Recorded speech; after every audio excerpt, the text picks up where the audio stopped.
We are live. Welcome everyone to the 57th episode of Coaster Time, hosted by me, Carrick from Coaster Hour. And as always, we will be doing many different segments, and if you want to know what is happening in the stream, make sure to check out the itinerary in the description. That pretty much has all the details on what segments we're going to be doing.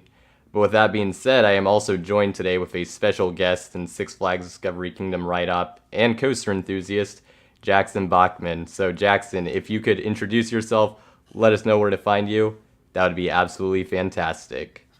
All right, guys, what's up? My name is Jackson. I'm also known as Jackson Loves Roller Coasters. You can find me on Instagram and TikTok. That's mainly the two places I'm located at. I'm more on Instagram a little bit more. That's where I'm a bit more active. I'm also trying to do some other stuff on TikTok, like posting reels or like templates of stuff.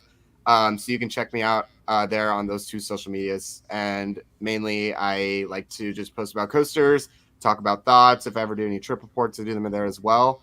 So yeah, you can check me out on there. For sure.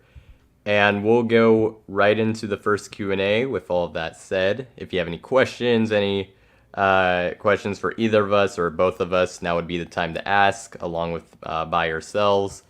I see Ryan and Frontier Coasters in the chat. Hello.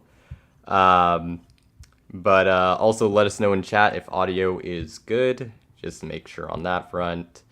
And we'll get ready to go in terms of the questions. So, like I said, any questions that you have, you can ask them now. We'll also have a final Q&A segment at the end of the stream. So any questions that you think of later, there will be another segment for that as well. Hello there, Sky Guy. Insane Coaster Junkies is in here. Coaster Evan, good to see you all.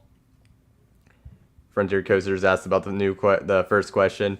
What do you think of the new? I guess I'll say rumored, even though Yeah. it looks like that's what we're getting here. But rumored Six Flags Mexico Tilt Coaster.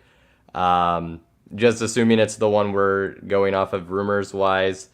I think it's going to be a great fit for Six Flags Mexico. Yeah. They don't have a coaster that's uh, got a steep drop currently, so this will give them that.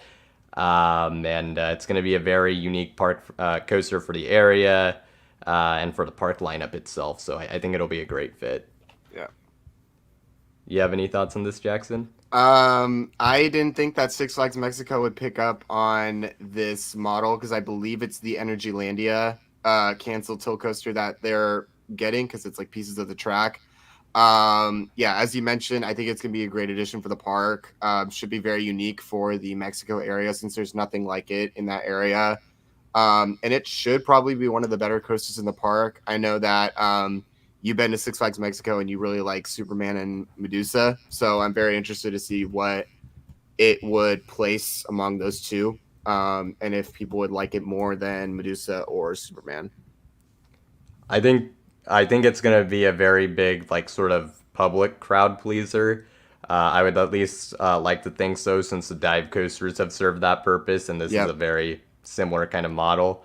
And I think in Mexico, I've seen like some things on social media, but I can definitely see why also they picked this coaster, because this coaster is something that's going to go very viral. Yep. So that also makes it a really nice choice there. Um, let's see.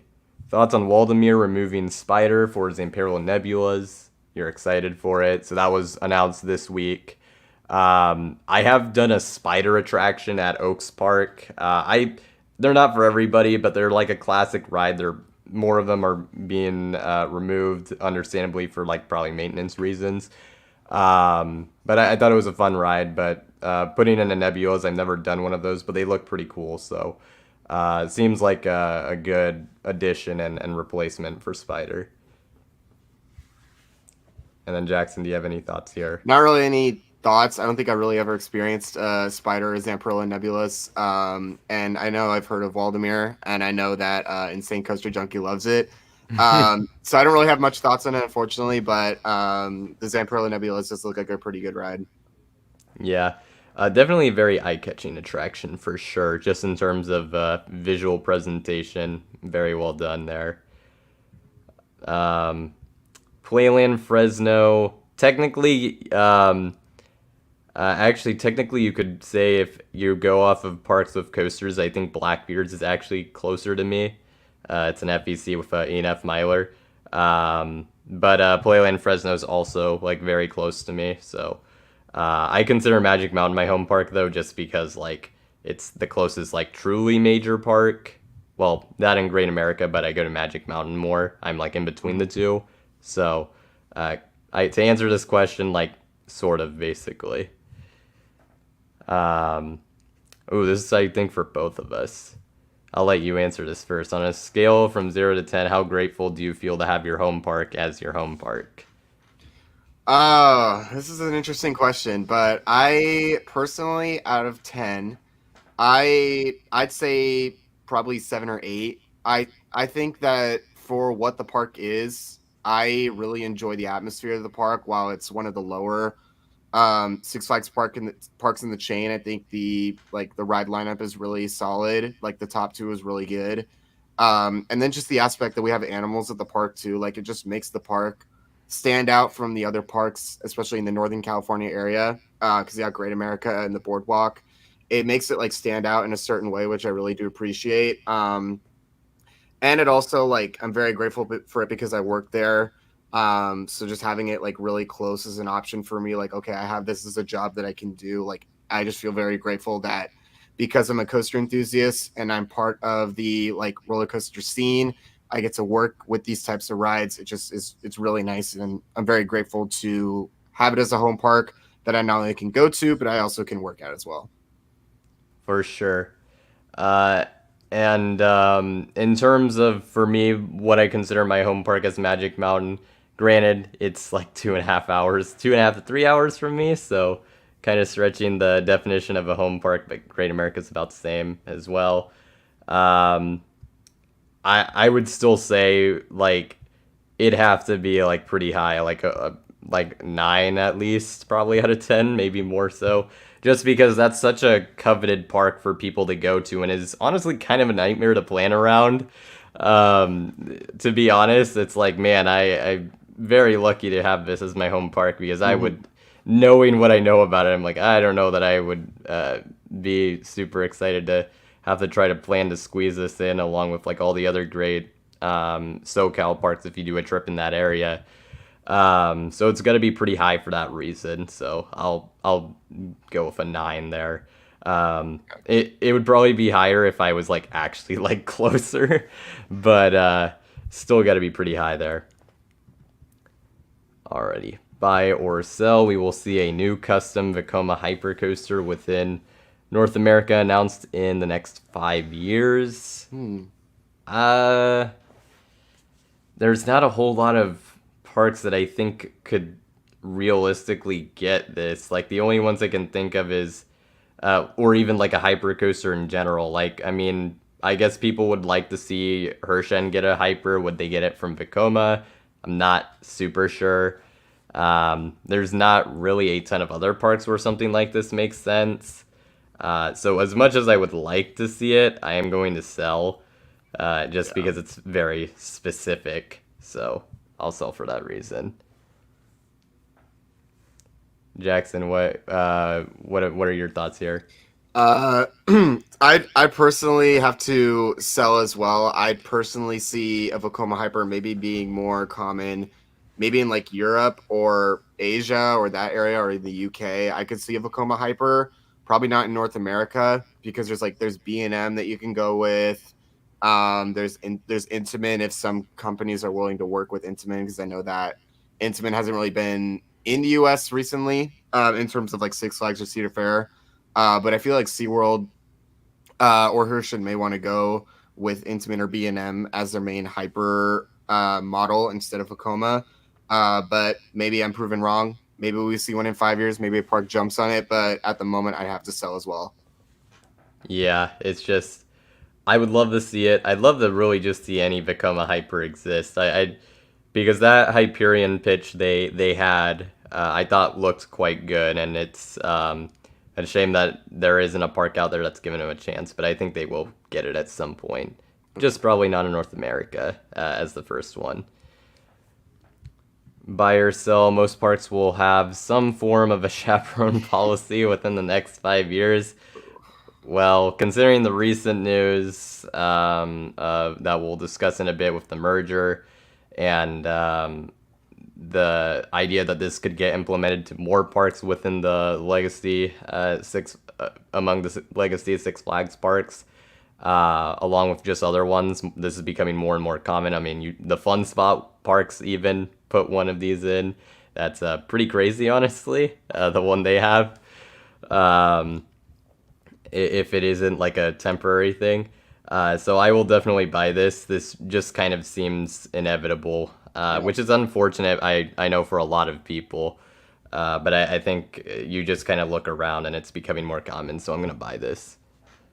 I'd have to agree as well. I'd probably buy it as well. I feel like parks should just start to implement it because it's gonna decrease fights in the park. It's gonna decrease like teen stuff that goes on because of like all the news that's happened recently with like the parks that have had issues with fights in the park. It's gonna help decrease that a lot.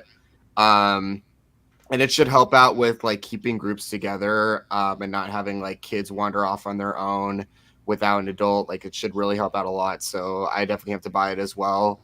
I feel like more Six Flags parks probably soon will start to implement this. I know most Cedar Fair parks have it already, but I wouldn't be shocked to see SeaWorld or Universal Orlando start to implement this either like later this year or maybe even next year. Yeah. SeaWorld's interesting because Busch Gardens is actually another park that has, specifically Tampa, has been one that, like, people have, like, put out on social media, like, hey, the takeover is going to happen on this day, and they haven't implemented anything yet. So, um, I think SeaWorld could definitely be one where we could see, like, some parks have done temporary ones on certain days. I think we could see more of that as well. Um, let's see. Do we wish that T3 finds a new home or gets scrapped and removed from existence? And Oh that man.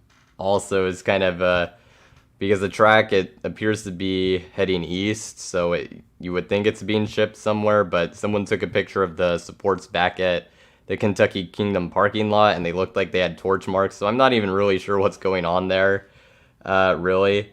Um, just from what I've heard, I would rather it not exist, but Yeah.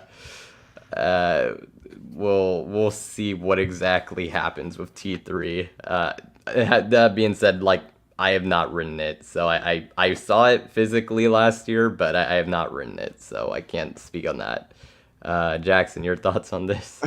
I'd probably have to agree. I mean, I've heard T3 is like one of the worst SLCs. So I mean, if it does get shipped overseas, cool. It's not in the US anymore. Great. But I personally think it should be scrapped. I think the reputation it's had at Kentucky Kingdom, if it gets moved to another park, I think that it's just going to continue to like not be a great coaster there either. So I think it should get scrapped, but I don't know. Yeah, it seemed to be the rumor was that the trains from Kumbach was not good for the coaster Oh yeah. itself, which see I believe it because the other SLC that had Kumbach trains also went defunct. So Man. I think there might be something to that, but we'll see if that one survives. What trains it runs with also that'd be interesting to monitor. Um, which manufacturers do you think the newly merged Six Flags company will favor? I mean, Hmm. this is probably the thing that everyone wants to kind of figure out and speculate and guess.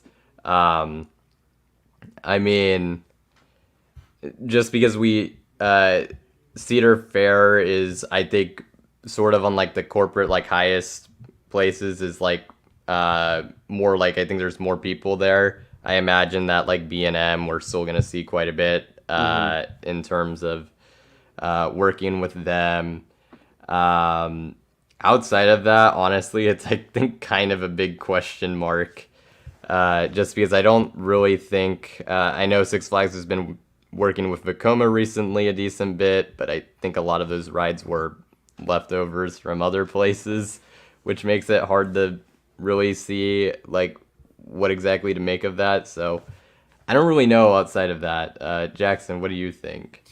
I could see in terms of the new merged Six Flags company, I could probably see RMC maybe. I know that Cedar Fair had like stuff with RMC with like Steel Vengeance, Twisted Timbers, those whole things with like metal detectors and everything. And I think like RMC didn't really deliver like specifically what they were looking for. And then like Six Flags um with like the specific companies like Gerschlauer and stuff like that.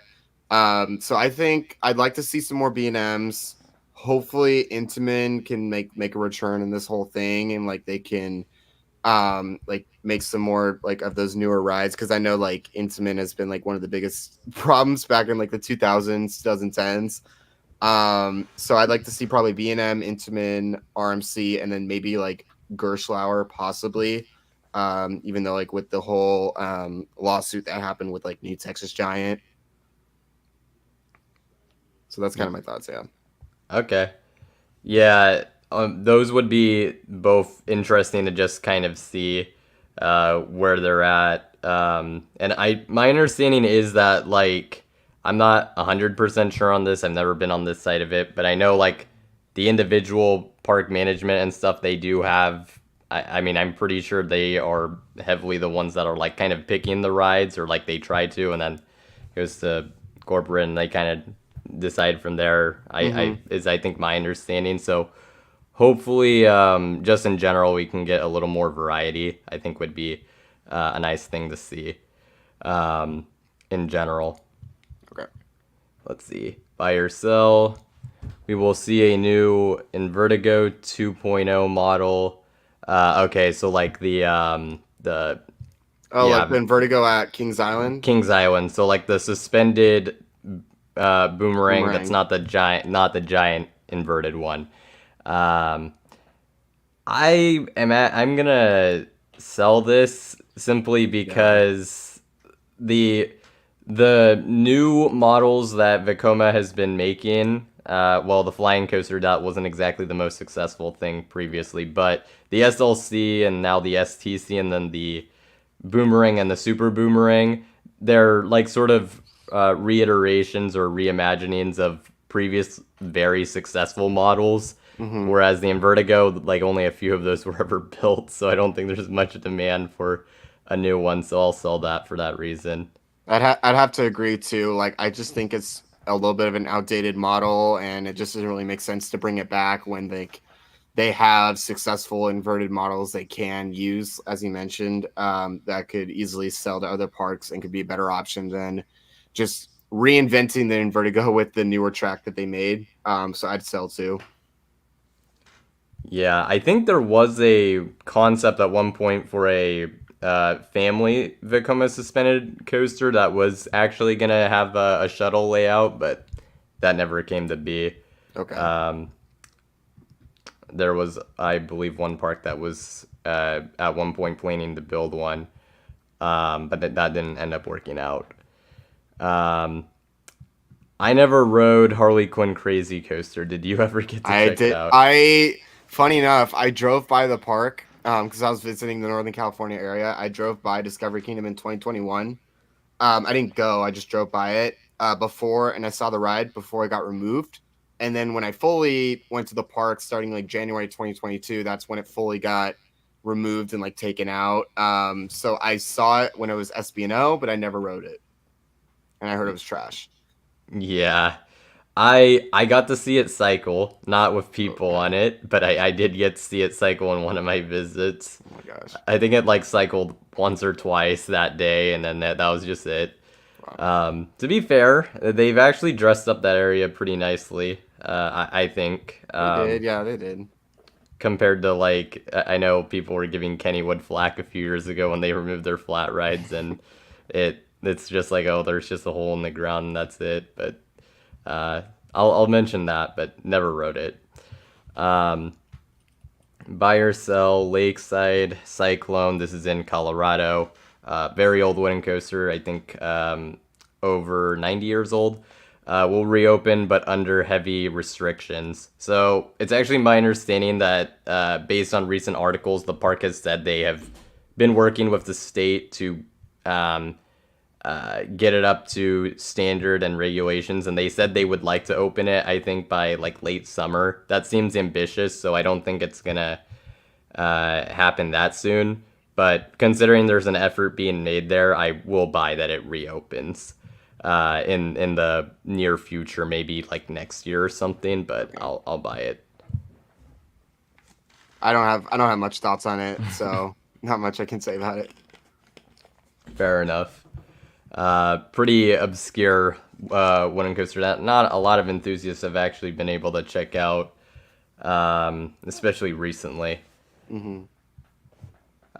Which coaster collection is better, Cedar Point or Six Flags Magic Mountain? I'll let you go first for this one. Okay. So I have visited both parks, so I have fully gotten to experience most of the coaster collection.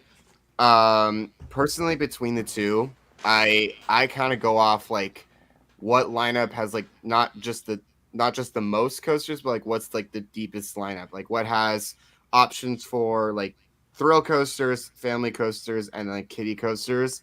While Six Flags Magic Mountain has 20 coasters, I personally would give the edge to Cedar Point because I feel like the coasters at Cedar Point just have a little bit more going for it compared to like Magic Mountain. Now, don't get me wrong, I love Magic Mountain's top three, like Twisted Colossus, X2, and like there's an argument for like number three. It's like either Wonder Woman or Tatsu or Full Throttle.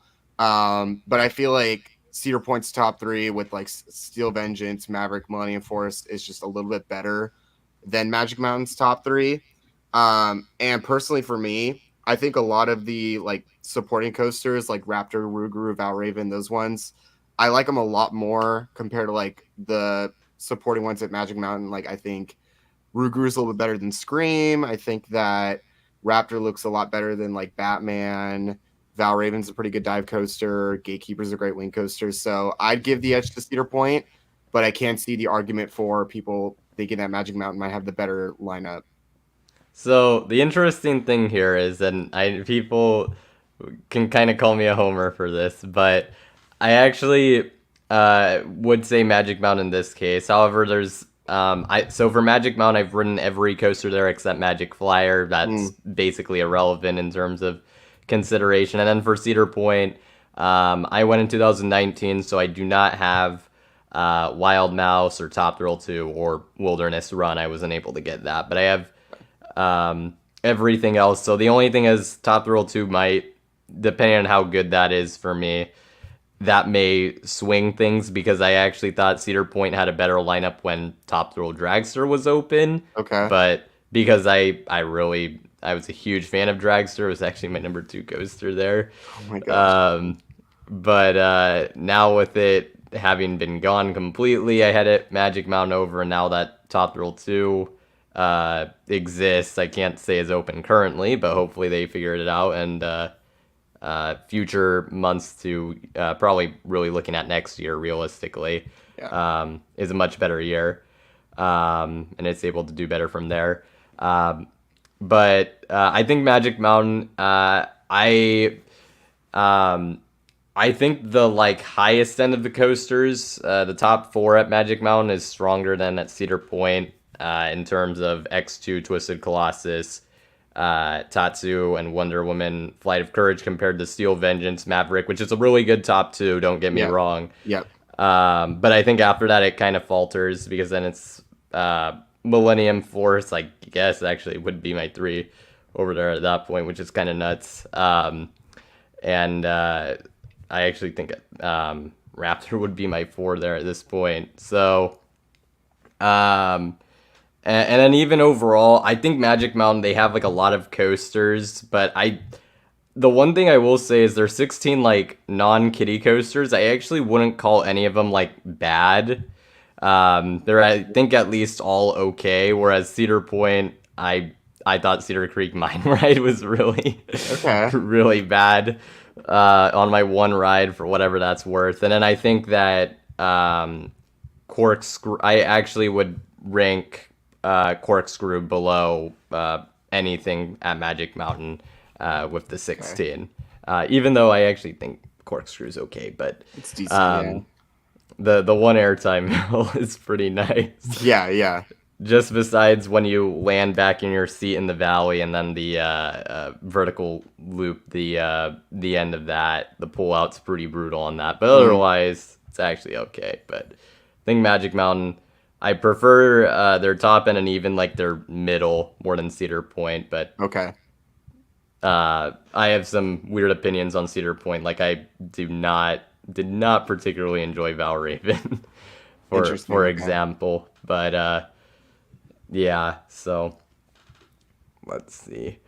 I don't know. I don't know that I want to put you on the spot with the question that Coaster Evan asked. You can look at it if you want to. I see it. I I don't have any word on it right now from Okay. what I know, so I can't really give much information. If I did know, I don't even think I could share Yeah, it. no, you would not. It would be a bad idea. Yeah, so I sorry, Evan, I don't have anything.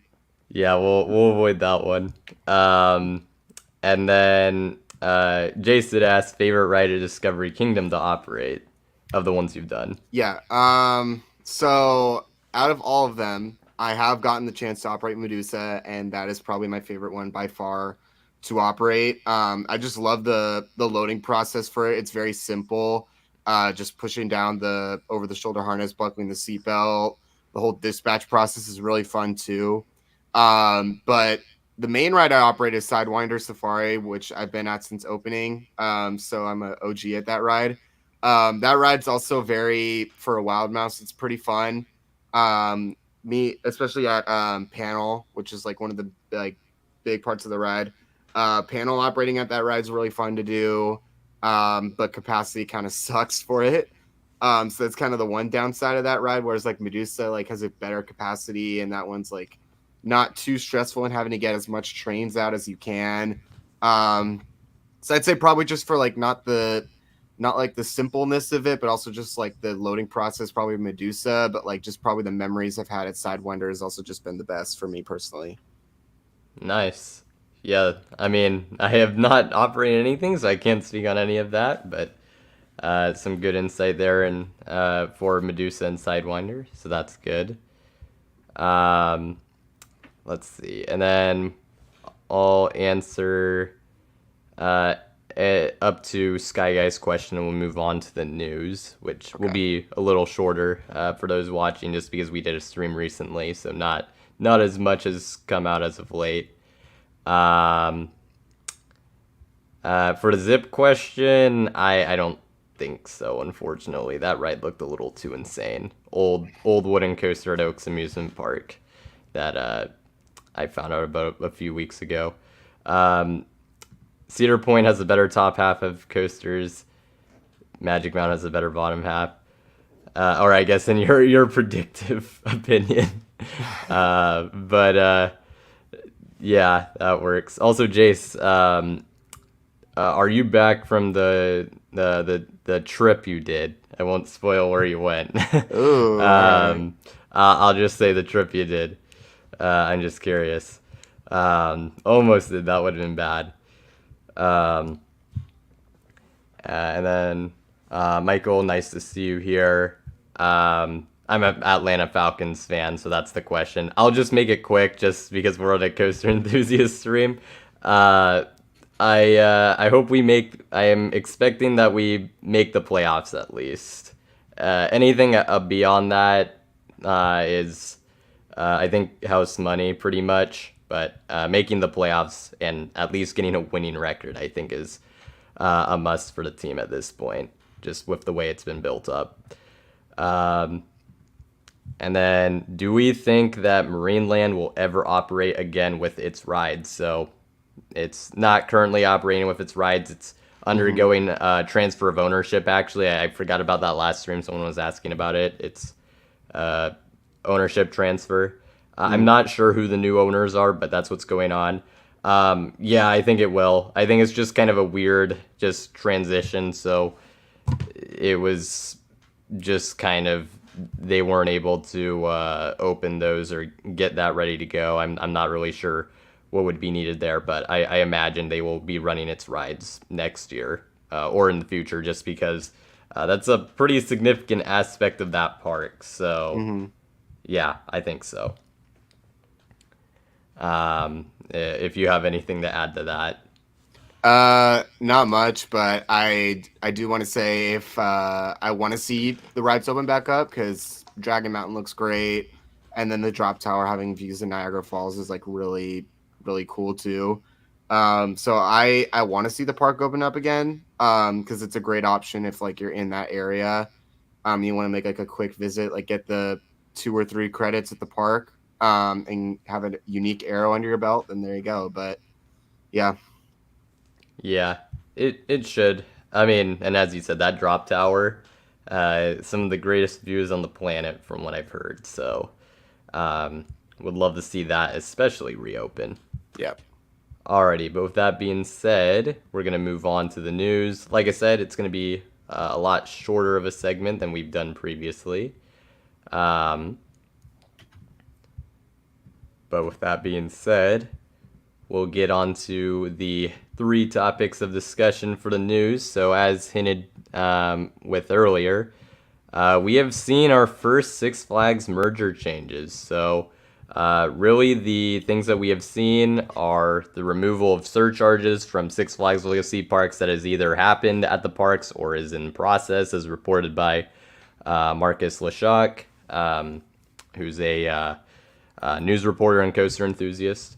And then additionally, we have Six Flags America, Discovery Kingdom, and Over Georgia.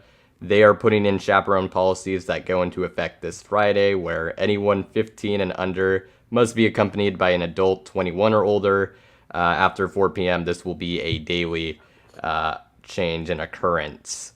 So, Jackson, what are your thoughts on these merger changes? Even just the merger in general, just since you're like working at Discovery Kingdom. So, what are your thoughts on any of it? So for me working at Discovery Kingdom, seeing the chaperone policy come into play, I'm very interested to see what this is going to mean for the park. I kind of hinted at it when that question was asked about the chaperone policy or the buy or sell. But I think this is a really good choice to the park. I personally think it's going to help out a lot with like limiting the amount of like fights, as I said earlier, in the park.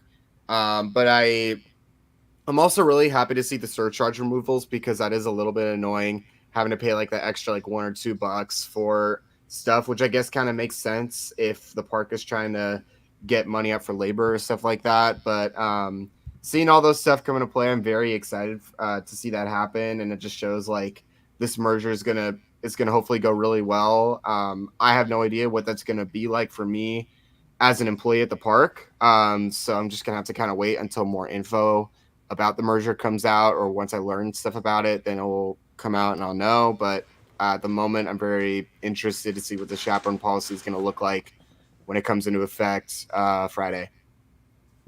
Yeah, that'll definitely be interesting to see.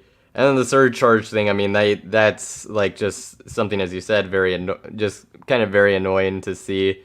If there is like a change that needs to be made pricing wise, I feel like you just kind of bake that into the items or like the ticket price, because at least in terms of it doesn't look nearly as bad or as annoying as like you see the sign everywhere where it's like, oh, it's an extra $1 to $2. So Yes.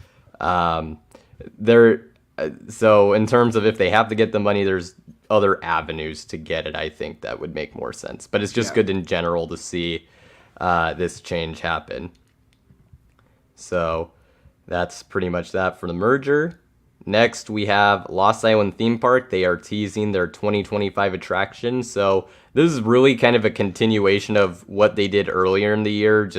But this kind of whole teasing campaign has kind of gotten lost over time. But Lost Island released a teaser video in January during, I believe it was No Coaster Con, teasing that something hot is coming, which included RMC Raptor and Wild Moose layouts being on a desk. They eventually unveiled a new hot sauce, which they seemed to make it seem like that was the real big thing they were teasing back in May, which led Mhm. some to believe that a new ride wasn't coming that soon. But recently, a teaser sign was spotted near Matugani on open land that says something hot is coming in 2025, and it's in an area where a ride would be built. So this is something that is actually for a ride. They're not gonna do a hot sauce thing on us twice, I don't think. Yeah. And then the park released a video asking park goers to try the new hot sauce and say if it tasted fiery like a raptor or bold in flavor like a wild moose, which is not exactly subtle at all. Yep. But yeah, so we can. So there's been a lot of speculation online in terms of which of these, or if they're going to get both, or what's going to happen here. But what are your thoughts on this whole just thing with Lost Island? So I saw the announcement too, and I was like looking through the comments, and like, yeah, Lost Island was not being subtle about it at all. Like people were saying like, what is this? And then they're putting like the eye emoji or like the stuff about like, is this an RMC? And like Lost Island's like liking their comment about it. It's like, okay, so it might be happening, but no, I'm very excited. I think that a Raptor, probably like a family style Raptor coaster, like a Wild Moose, is a great addition for the park.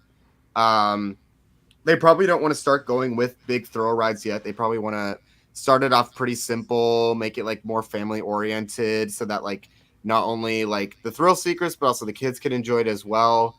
Since like Lost Island is not a huge park and it like mainly orients towards families. But I definitely think this is a really good announcement style thing that Lost Island did. And I'm excited to see if it will be a Raptor or Wild Moose coming next year. Yeah, there's in terms of speculation, there's even some people who've thrown out the idea that why not both, or at least Like a eventually, package deal. something like that. But I definitely think we're gonna see a wild moose almost guaranteedly because if you look at their current lineup, they have Nopuko Air Coaster, which is the SLC. They have Matugani, of course, and they have an SBF spinner. But that's really more of a kiddie coaster, so they don't Mm-hmm. really have a true family coaster. And as you said, this park definitely seems to be uh, overall, if you look at it, I think it is trying to cater towards families. So having a coaster that is a true family coaster just makes a ton of sense. Although I guess you could do a family Raptor since we know that's an option that exists out Yep. there. Um, but yeah, it'll be interesting to see what exactly this edition looks like. But seems very light, almost certain at this point we're going to get an RMC coaster of some sort. Yeah. I would say very likely at least getting a wild moose. And maybe if we're really lucky, we'd get even like a package deal. But I'm just going to say expect one of those. I don't want to set expectations like too crazy. Yeah. But oh, sorry, not an SBF wacky worm, not a spinner. I saw SBF Beast and I immediately thought spinner. Yes, it is a wacky worm. So Mm-hmm. even more so in terms of they need a true family coaster. Yeah. But so that's pretty much that for Lost Island. And we have our third bit of news. Phoenix Rising at Busch Gardens Tampa has officially opened. Officially opened a few days ago on July 21st. This is a B&M family invert, the first to be built outside of China. From reviews I've seen, it's said to be a fun family coaster and a great fit for the park, especially considering they replaced a Wild Mouse with this. Solid landscaping and theming throughout, according to those who've ridden it, including some nice onboard audio and station animation screens. Trains are also said to be quite comfortable. In terms of issues that have come up, some people have said that there were some issues with the screens and onboard audio. So to be determined if that's something that just needs to be worked out early. Supposedly the ride has a bit of a rattle with reports being varying in terms of how much it supposedly has. And then the capacity, it only runs one train, but people have mentioned that it is that is the one thing that kind of hurts this coaster is that the capacity has been brutal and the Mm-hmm. queue is outside of the station said to mostly lack shade, which doesn't help and isn't that large in size. Okay. But overall, seems to be quite a fun coaster. Just based on the look of it, what's your thoughts here on Phoenix Rising? So yeah, from what I've seen, it looks really good. As you mentioned, I think it's a great replacement for Sand Serpent, and I think it's a pretty good addition for the park. I'm kind of surprised that there was people talking about the rattle, but I guess that kind of makes sense because people complain about a rattle on Iron Menace. People are also complaining about rattle on Penguin Trek. So I guess I don't know if it's something with like the B&M track or something, but I don't know why there's like a lot of rattles on the newer B&Ms. But for personally for the ride, it looks really fun. I think the seats swing as well, which is also pretty cool. They do not. They don't swing. They Okay. do not swing, or at least they might a little bit in terms of, but not something that would be noticed on ride. That's not something that was like a detail that got mixed up at some point during the pre opening because someone said it did, and then they had to say it didn't. So I don't think Okay. that's a significant part of the ride, but Okay. But yeah, besides that, ride looks fun. Not really much else I can say about it. It looks decent, pretty good addition for the park, and yeah. yeah. Just very I haven't seen too many comparisons with this and say Dragonflyer, which I Mm-hmm. just be curious. Having ridden Dragonflyer, I thought that was a very high quality family coaster, and this is very much like in the same vein of type of ride. So I'd be curious just how it compares, but looks to be a good addition for Busch Gardens. Like I said, the only thing is the capacity there. It's not ideal, but um, hopefully that can be mitigated in the future somehow. So um, that's pretty much that for the news. Like I said, pretty short, just with the recency of the other stream. And with that being said, we're going to move on to our next segment, which is going to be a new segment. We are doing the Blind Ranking North American Park Challenge. So basically, if you have never seen it, um, there's been on TikTok and Reels in more recent months, there's been a lot of people who have been doing these blind park rankings using the template that That's So Mid created, where they're blind ranking parks as they go. And we're gonna kind of be doing that here, but we're gonna be competing against each other and building our blind ranked park. And we'll have the list, and those of you watching will be able to vote on who you think's had the more accurate blind ranking. We're gonna be picking from, or the thing that will be determining our list will be a random wheel, which I will pull up here. It's going to have 100 total parks, so in North America, so quite the list. Mm-hmm. Um, but yeah, that's going to be the plan. So I am going to pull up the screen, and then we're going to be alternating back and forth between our our picks. So this will be the list here, and then in terms of the ranking, this will be the wheel. So that's going to be the plan there. Jackson, do you want to go first, or would you rather have me go first in terms of the order? I'd probably say go have you go first, just so like I can kind of be like, okay, what do I expect? What should I look? Okay. Yeah. And then, like I said, we'll alternate between turns. So I'll do one, then you'll do one, and yeah, basically Okay. back and forth. That way it's more fair, so it's not like I just take off 10 coasters completely and then have you do it. Yeah. Okay. So, all right, we'll shuffle it and we'll spin the wheel, see what park I get here. Oh, Lord. Oh Look at man. that big list. Oh, okay. Okay, I got Fun Fun spot. Spot Orlando. I'm gonna put that at. I'm actually gonna put that at 8. There's some parks here that I actually do enjoy Fun Spot Orlando. Mm-hmm. At least it's well-known park, so I'll have it at 8. There you go. Uh, and then Jackson, I'll have the wheel spin for you. We'll Okay. do that. Give me something good. What do we got? Oh my Oh, gosh, no way. wow, I got King's Dominion. Oh my gosh. Okay. Funny enough, and I'll kind of reveal it here. I've been revealing on my Instagram. I'm going to this park next week. Um, So I'm very excited. But getting on the topic of it, King's Dominion, the lineup looks pretty good. I mean, the top two looks great, but after that, it kind of falls off. It's very top heavy, but the atmosphere looks great. Um, King's Dominion. I am gonna go King's Dominion number. I'm gonna go number 4. I think for Okay. King's Dominion. I think the top Respected. two and then the like atmosphere of the park just kind of helps it, and like I've heard the operations are pretty good too. So Nice. Alrighty.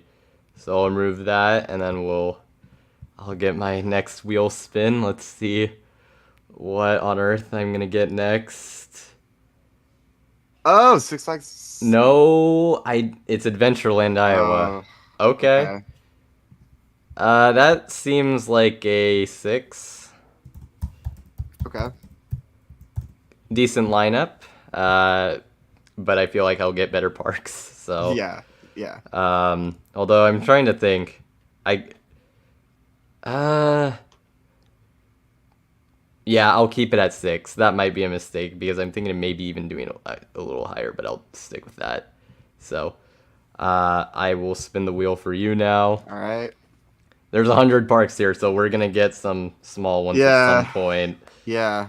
And speaking of Fam, which, Family Kingdom. Okay, I gotta look up RC so this DVA. is home of Swamp Fox. Okay, is that South Carolina? Mm-hmm. Okay, Myrtle Beach. yep. 4 coasters, 2 throw coasters. It's like Oh, by the way, those of you in chat, if you've been to these parks, you can give us some more information if you want, or just your thoughts on the parks we get. please. Just if you want to participate that way or help us. So, Okay. I mean, okay, the park looks decent. I mean, Swamp Fox kind of helps out a little bit, but at the same time, like after that, it falls off heavily. Like the next one after that is like what? They're Zigzag Zamperla, the Twist and Shout or whatever it's called. Um, you've been Sky Guy. You've been to Family Kingdom. What did you think of it? Because yeah. help me out. Help me out. Paper ride, Paper which ride. makes Okay. sense. Yeah. For those types of parks, it kind of makes sense.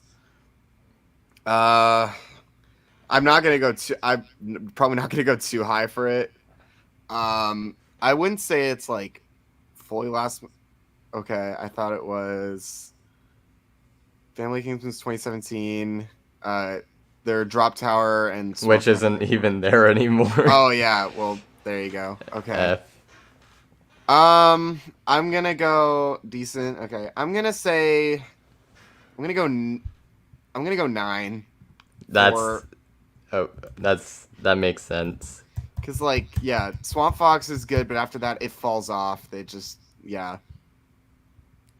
That's probably around what I would have went with. So Okay. I think that's wise. So let's see what I get here. Oh, Hershey Park. Okay. please, I beg. Okay. I'm honest. I'm okay with putting that at 1, just Yeah. because if you get a park that's like that good, I'm cool with it. I could come to bite me later, but I'm very cool with having that at 1. I um, respect that. That's great choice. I've been to this park before, granted before Candemonium and whatnot, but I had a blast here. It's still, I think, top 5 park I've been to overall for me. So Nice. Okay. um, yeah, a great coaster collection. Like the atmosphere quite a bit as well. Had some good food there as well. Just overall great park. So yeah, There you go. alrighty.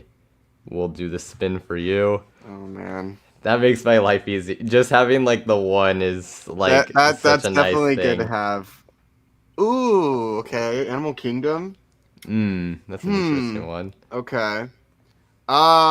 So from what I've heard, it's one of the lower Disney parks in like the whole Walt Disney World Resort and everything. They do have Expedition Everest, which looks pretty good, and they also have what am I forgetting the name of the Avatar area? Yeah, That area. Pandora. Pandora, yeah. It looks nice, and they have their safari thing too. So, um, I'd say 7 for Animal Kingdom. All right. It's like decent. It's one of the lower parks in the Walt Disney World Resort, but the rides they have, Pandora and like the animals definitely helps it out. Yeah. I mean, personally, I probably would have went a little higher. Granted, never been, Okay. but I mean, I can see it. It's also kind of a hard park to pick in terms of where people are going to be on it in terms of the Yeah. voting. So I get it from that standpoint. Hershey Park is a good park. Is a good park layout from being your your favorite. That's Yeah. fair. All right, let's do the spin. See what I can get.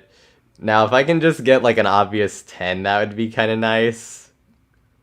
But I'm not gonna get that. In Oh my God, you got fact, Magic Mountain. Woo! that's great. I'll put that at 2. Two. Actually wait. Man, I'm worried because it's like I feel like Magic Mountain is justifiable enough though, almost over a lot of other parks. So I'm actually okay with putting that at 2. Okay. I'm more doing it just simply out of fear of the other things I'm gonna get later. So I'm cool with putting Magic Mountain at 2. Okay. I respect it. Yeah. All right, we're gonna spin the wheel for you. Oh man. I need like a good.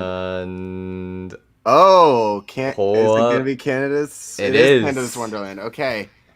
Um. I didn't even think about this. Okay. Um.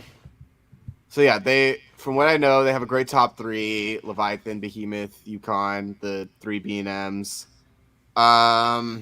And then after that, like they have a lot. They have a deep coaster lineup, and they're getting a new coaster next year. Um, Possibly from what I've heard. Um, so it's far from the world's best amusement park.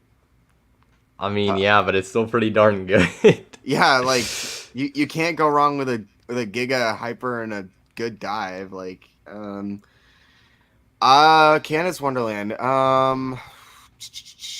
I I don't know if I want to put it above King's Dominion. That feels like I don't know if I throw 5 and Twisted Timbers is better than Leviathan and Behemoth. Like that stuff. What about when that Giga is closed for your whole visit? Well, that's just unfortunate luck. True, yeah. I mean, that stuff happens unfortunately, but it's not super common. So Okay. They have a deep coaster lineup, but I'm gonna go 5 for Canada's Wonderland. I keep pasting as if that's I don't. That might be too low, but Yeah, I also don't know because like the coasters after that is like they have Flight Deck Time Warp, which is like not great, and then the 3 wooden coasters which don't look like the best either, and then like some other clones and stuff. we've gotten really lucky up to this point with our Yeah, spins. Is the only thing I'm gonna say that's because gonna. I think like I'm kind of playing from that standpoint because it's like actually crazy. Um, okay, Ooh, Indiana actually, Beach. Okay. okay, I actually, there's 2 spots I'm thinking of here. Okay. Um, I, hmm, I think defensively I'm gonna put it at 5. Okay. Just because it was between 5 and 7. I just really think this luck has been way too good up to this point. Yeah, we're already Surely, so lucky. surely, and even Indiana Beach is actually pretty solid. So, Okay. all right, It looks good, yeah. so we'll do Okay. that. Give me like a Kings Island or something like that. You would have thought All American Triple Loop would have bumped it up. That's true. Ooh, Knobles. Ooh. Okay. Okay. Well, the good thing I will say about it is I think it's free admission to the park and free mm-hmm. admission, free parking. So that definitely is a really nice touch. But it's also pay per ride as well. Um, Knobles. Ooh.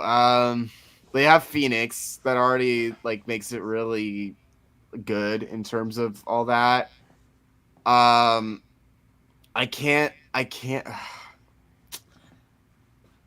I don't. It's not top. I'm not gonna go top three for it. Heck no, that's too high. Knobles is great, underrated. Uh, yeah, man. Knobles. I'm gonna go six for Knobles. That might Man, be. you're I I'm can't, filling up my middle a lot. Yeah. you're really betting on that you're gonna get some like pretty banger parks, and I mean, hey, the up to this point, luck's been pretty Luck's good, been but good, so like like what, like the smallest, like outside of Family Kingdom and Fun Spot, like these are all like actually like legit they're decent parks, parks. It's like yeah. and not even to bash on like I mean Fun Spot I had a good time at, and Family Kingdom I mean they have Swamp Fox, but so um but I feel like this run's gonna has to end here. I Yeah, think this is gonna be the one. the lucky streak has got to end. Okay, yep. All right, we're Like back to that. reality. Okay, there you Okay, go. all right. Playland's Castaway Cove. Um, I'll put that at 9. Okay. They have Gale Force. They have Hmm. that interesting looking EF Miler, and it's by the ocean, Yep. so I've people seem to have a good time there. So, I'm reserving 10 for a either park that has just not much, or I've heard like really bad things about. So, Yep. I'll give Playland's Castaway Cove at 9, just because I think that probably would make sense there. So, alrighty.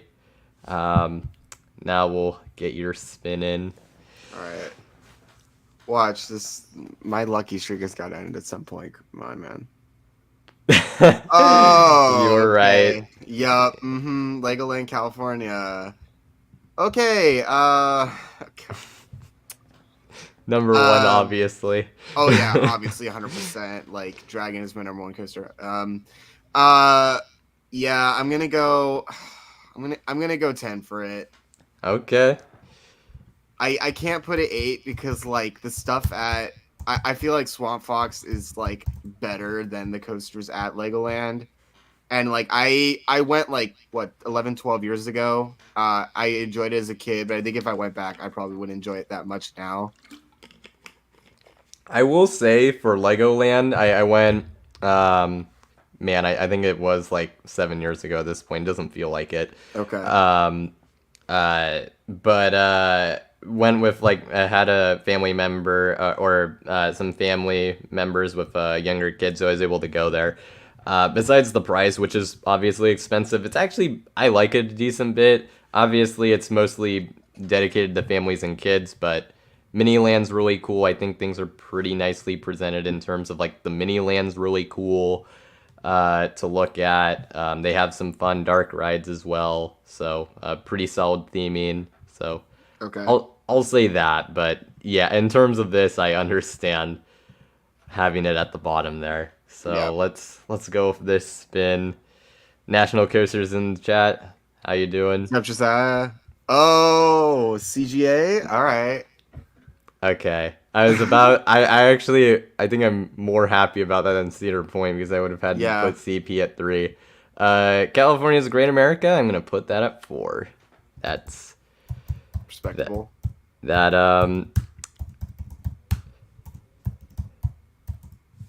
great top 2. Flight Deck is great. The Mm-hmm. rest of the coaster lineup is not the best, but Yeah. it's a pretty solid park overall. I've enjoyed my visits there, for sure.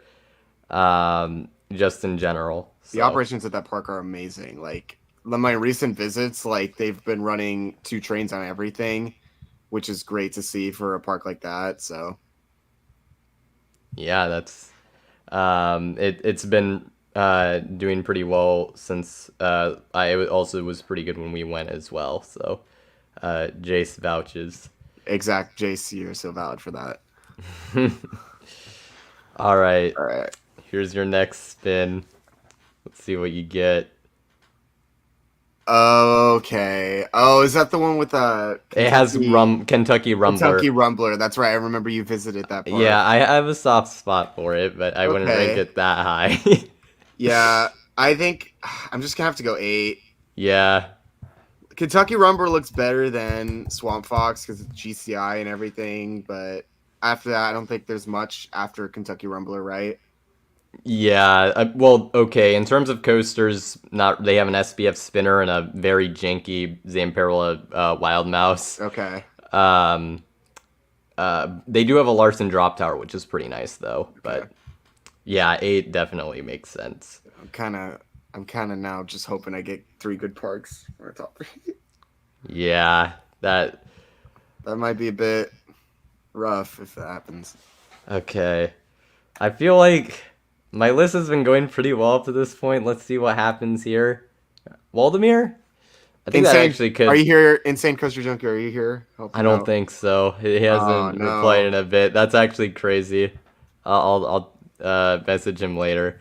Waldemir, we're putting that solidly at 7.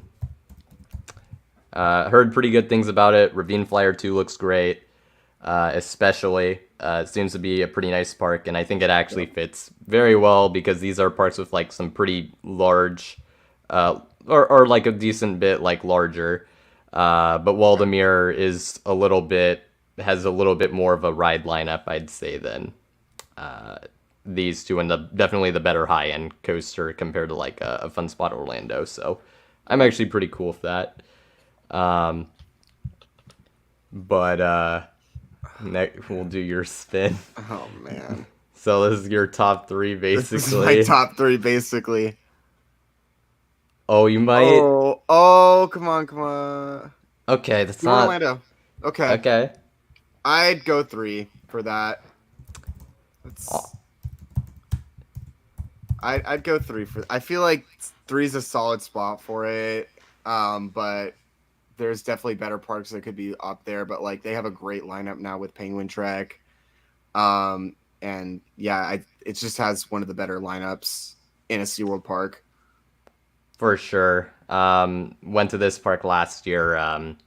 Uh, Liked it on a lot of fronts. It's very well presented, very well landscaped. I am someone who does like to visit aquariums, and I think they do their exhibits quite well in that aspect.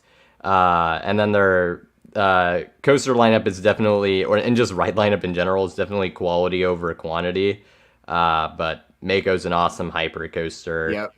Pipeline, I thought was actually really surprising. Manta was actually a really good flying coaster. Kraken was down when I was there, so I can't speak on that. Icebreaker was fun. Journey to Atlantis is also like really fun. Okay. Water coaster, Yep. Infinity Falls as well. So yeah, actually pretty. I think that's actually all right in terms of in Yeah. terms of There you the go. what you could have gotten. Although you just Get have to lucky. get decently lucky 2 more I need to get 2 times. more. Peony. Ooh. Okay, so let's see what spots do I have left. Okay, well it Ooh. has to go at 10, Oh yeah. unfortunately.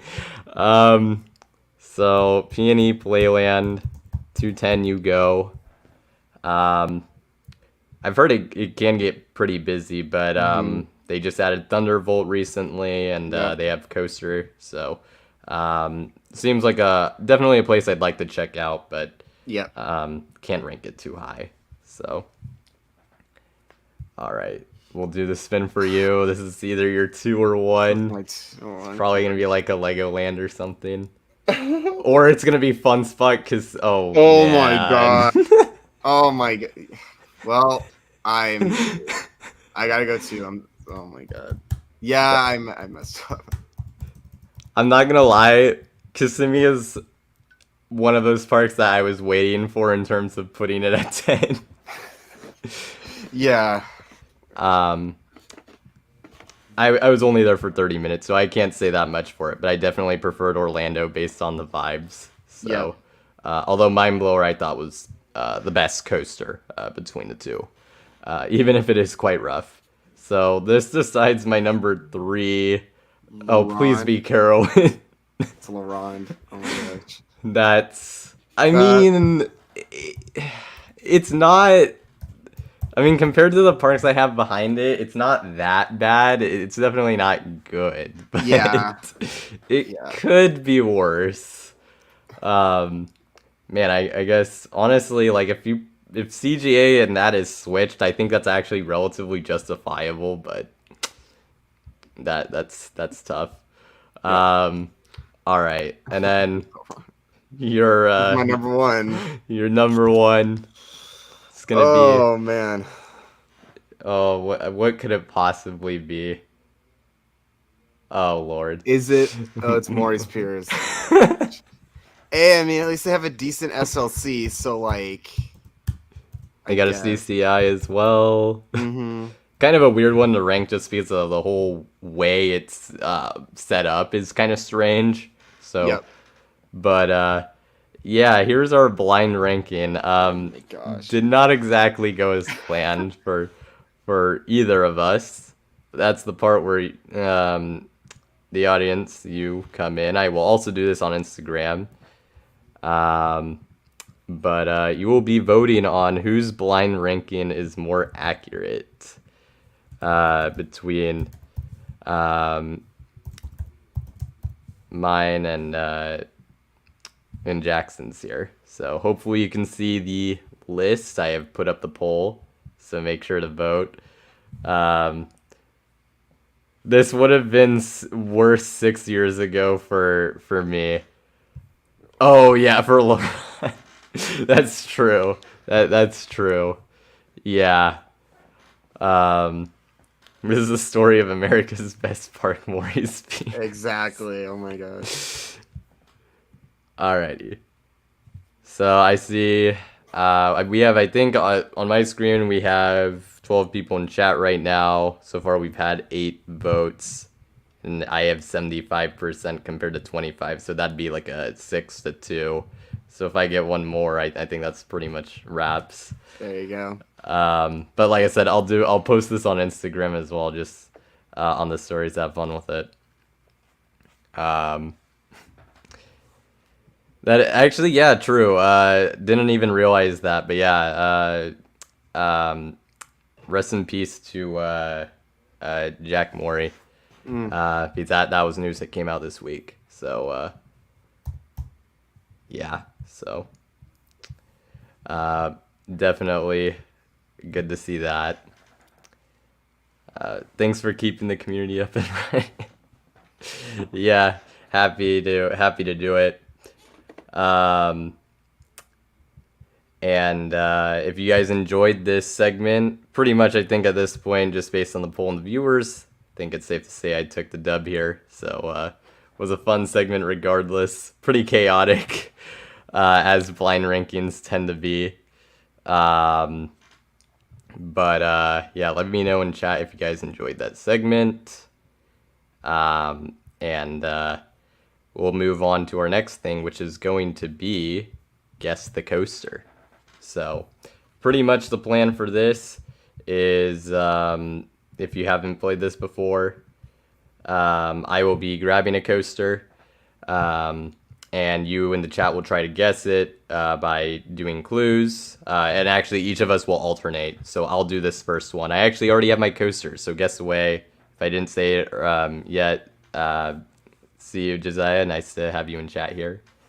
But yeah, I do have my coaster, so those of you in chat can guess away.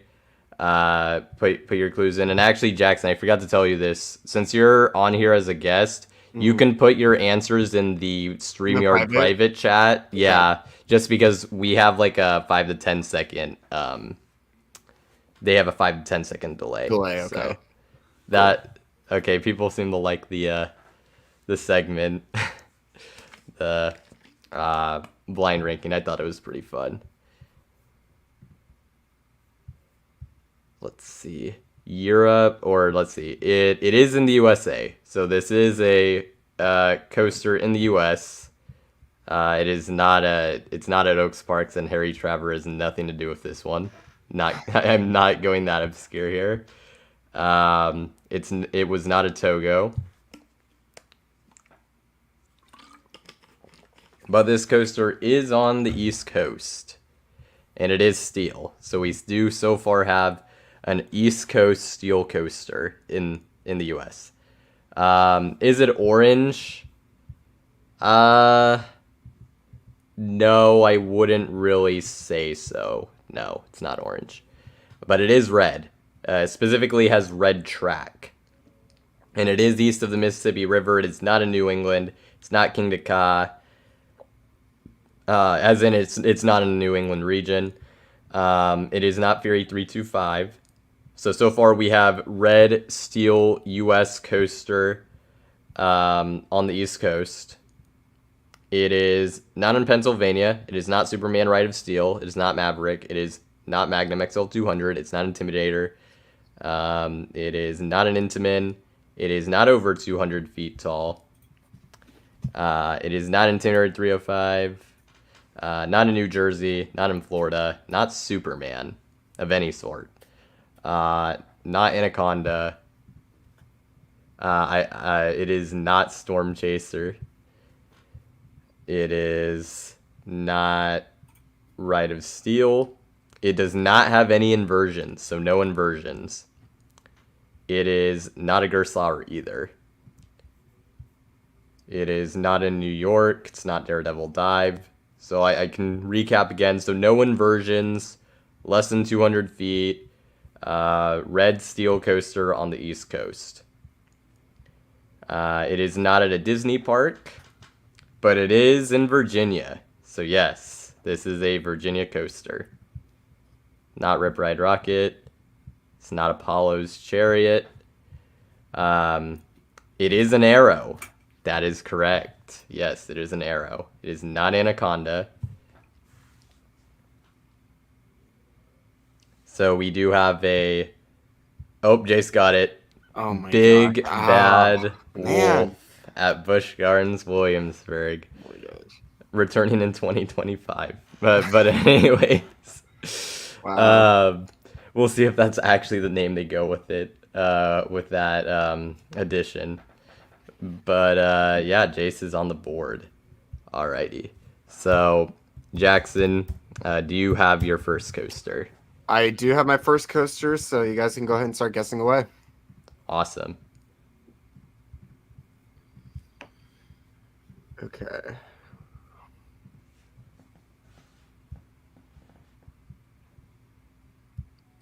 It is not in Asia. It is in the US. It is not in West Virginia. So it is a US coaster. It's not red. It is not in Maryland. It is currently operating. It's not in Europe. It is not blue and is not on the West Coast.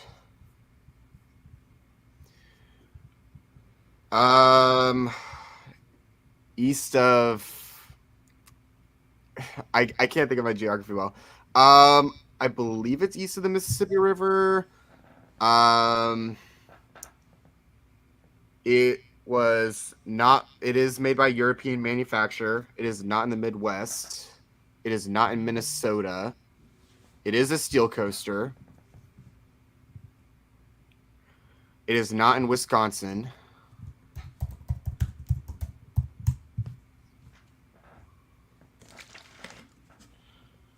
It is not at a chain park. It's not a B&M. It is not Matsugani. Was its...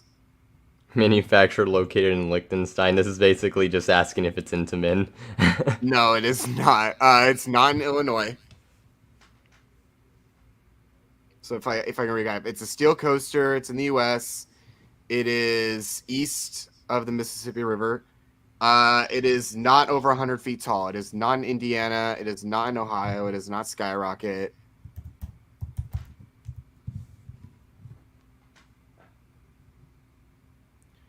It is not a Vekoma. It is not Max Force. It is not Backlot Stunt Coaster.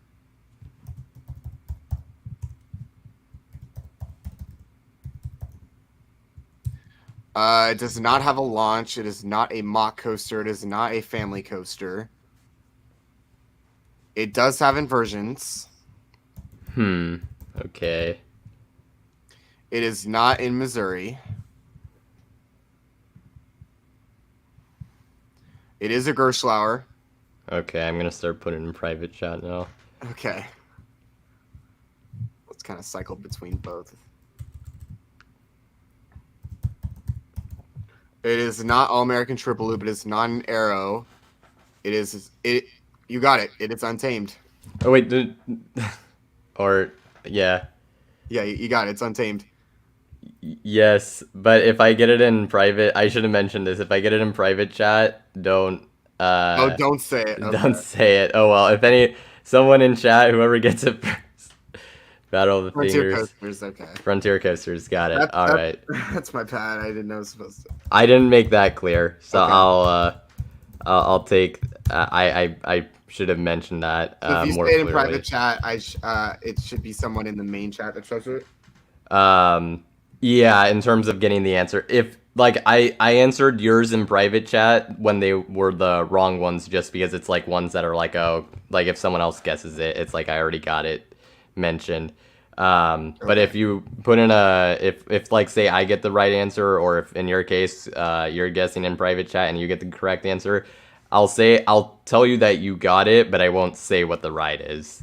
Okay. So that's the we're not on the scoreboard officially. Okay. We're just doing this for fun, Frontier. So Frontier, you get the point there. I do have my next coaster. This one will be trickier than the previous two. We'll say that much. So there you go. It is not in the U.S., so we have a international. Oh man. It's not in Mexico either. It's not in Europe. But it is in Asia. So Oh my god. it's not in Japan.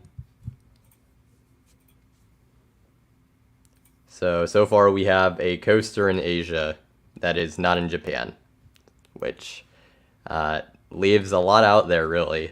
So it's not in China, and it is not in Russia. It is not a Togo.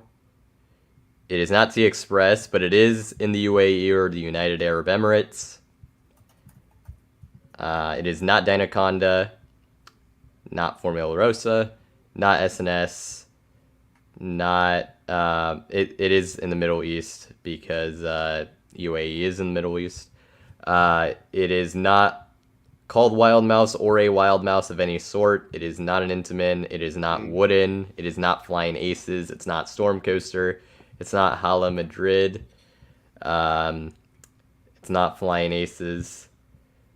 Speaking of which, if the Real Madrid part could post a POV of their wooden coaster, Hala Madrid, that'd be nice. It is not Manta. It is not a Premiere. It's not Epic Coaster. Epic Coaster, Epic Q Coaster. I don't know how one says that. That's actually in Qatar. It's not an SNS Axis. It's not Formula Rosa Junior. It's not a Ferrari World. It's not Mission Ferrari. Oh, Charged on PC got it. It is Capital Bullet Train. Oh this my is the gosh. mock launch coaster. Oh, that's right. I forgot about Theme that to one. Hunger Games. Oh my gosh. So there you go. Charged on PC is on the board. So, and do you have your next coaster by chance? I do have my next coaster. So in the chat, go ahead and start guessing away.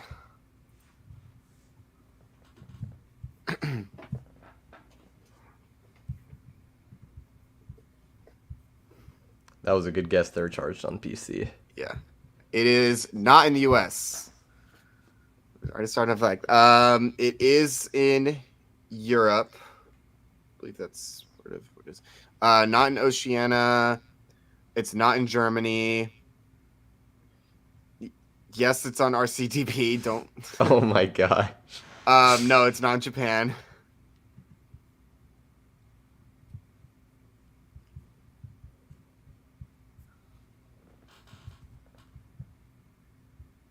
That's weird. The stream. Okay, there we go. It's back.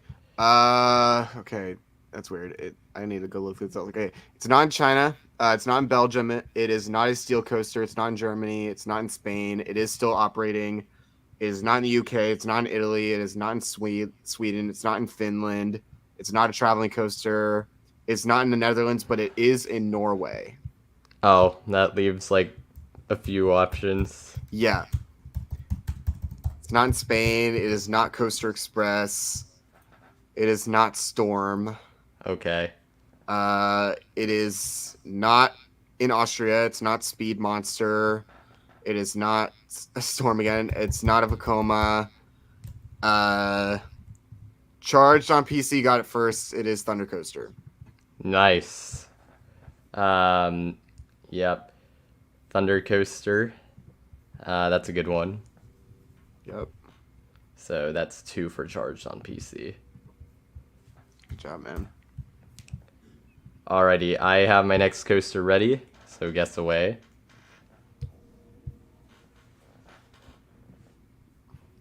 Yeah, y'all are quick. Oh my gosh. That's true.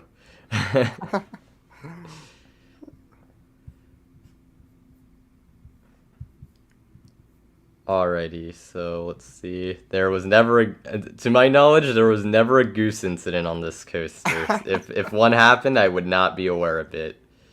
It is not in Canada, and it is not in the U.S. It is not in South America, but it is in Europe.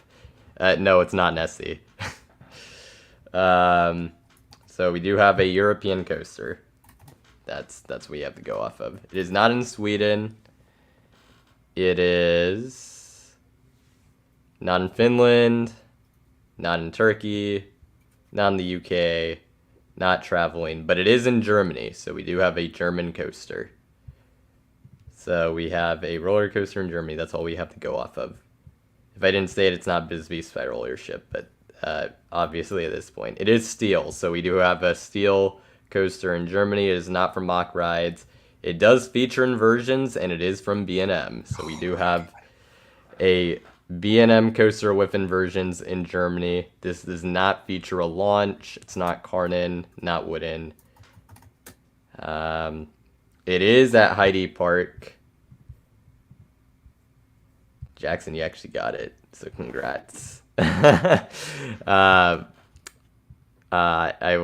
I believe, as far as normal chat, it was very close between Sky Guy and Infinite Coasters. But Infinite Coasters got it first on my screen. Flug der Dämonen at Heidi Park is the correct answer. So, there you go. I was kind of surprised. I was like, Germany, B&M. I'm like, okay. Is it what I think it is? And then there you go. That was a good guess. It could have been a decent amount, honestly. Different ones. So, yeah. So this will be the final round of Guess the Coaster. We're doing 6 rounds in total, so this will be the last. So, Jackson, actually, wait. No, I want to explain this. So, Charged on PC is in the lead with 2 points. So if anyone ties with Charged on PC, since this is the last round, they would win because they had the more recent win. So that's how the winner will be decided. Okay. If Charged on PC or someone else gets it who hasn't gotten a point yet, then well, Charged on PC wins. So there we go. But Jackson, you have your coaster? I do. You guys can go ahead and start guessing. There's not Electric Bobsled 1936 coaster. What is that? I don't even know what that is. Okay, it is in the US. It's not Nitro. It is not in Europe. It's not Oblivion, Black Hole. It is not in Japan. It is not Defunct. It is an RMC. It is not Emperor. It is not west of the it is not east of the Mississippi River. It is not before the 1950s. It's not in Ohio. It was not featured in a Katy Perry music video. It's not in Florida. It's not a B&M. It's not Twisted Colossus. Sky Guy got it. It's Joker. Nice. I was like, I think I know what it might be. I had to represent my home park somewhat. Yeah, no, that's fair. So Sky Guy is on the board, which ends up meaning that Charged on PC is the winner. 2 points. Congrats. Congratulations. Back to back on pretty difficult rounds. So well deserved there. So that is our winner. And then we'll move on to our final segment before the final Q&A, which is going to be a countdown. That reason I decided to do this is I know in your case this will almost certainly change quite a bit with your upcoming travels, and then for me, I'm hoping in the relative near future, like next year or so, this will change. But with the merger happening, why not do a top 10 Six Flags roller coasters we've ridden, which consists of the coasters that are included in the now Legacy Cedar Fair parks that are now in Six Flags chain, plus the like actual or the Legacy Six Flags parks. Yep. So we'll be doing that. I will go first here, but before I go into my countdown, and I'll let you also mention any either honorable mentions that you have or any specific if you have anything like that. But in my case, for honorable mentions, usually I mention like 5 coasters that don't make the list. But there's 2 special ones I decided to add on here. One of the honorable mentions I have here is Top Thrill Dragster. It's defunct, so that's why it's not on here. It would have been if it still operated. That it would have ended up making this list, basically. And then I actually had one park that didn't even have a coaster in my honorable 5, so I decided to include Mr. Freeze It Over Texas since it was the my favorite coaster of that park. So, but outside of that, Twisted Cyclone, Joker at Six Flags Discovery Kingdom, Orion at Kings Island, Gold Striker at CGA, and Goliath at Over Georgia would be the honorable mentions. All very good coasters. Just very tough competition in terms of what I've written. So those ones couldn't quite make the list. Okay. Anything you want to get out of the way before we get into the list? I'll give 2 honorable mentions. So one I'll give an honorable mention to that didn't quite make it is Ghost Rider. I love that ride. I think it's got a great layout, but I just haven't gotten a ride on it in like over 3 years.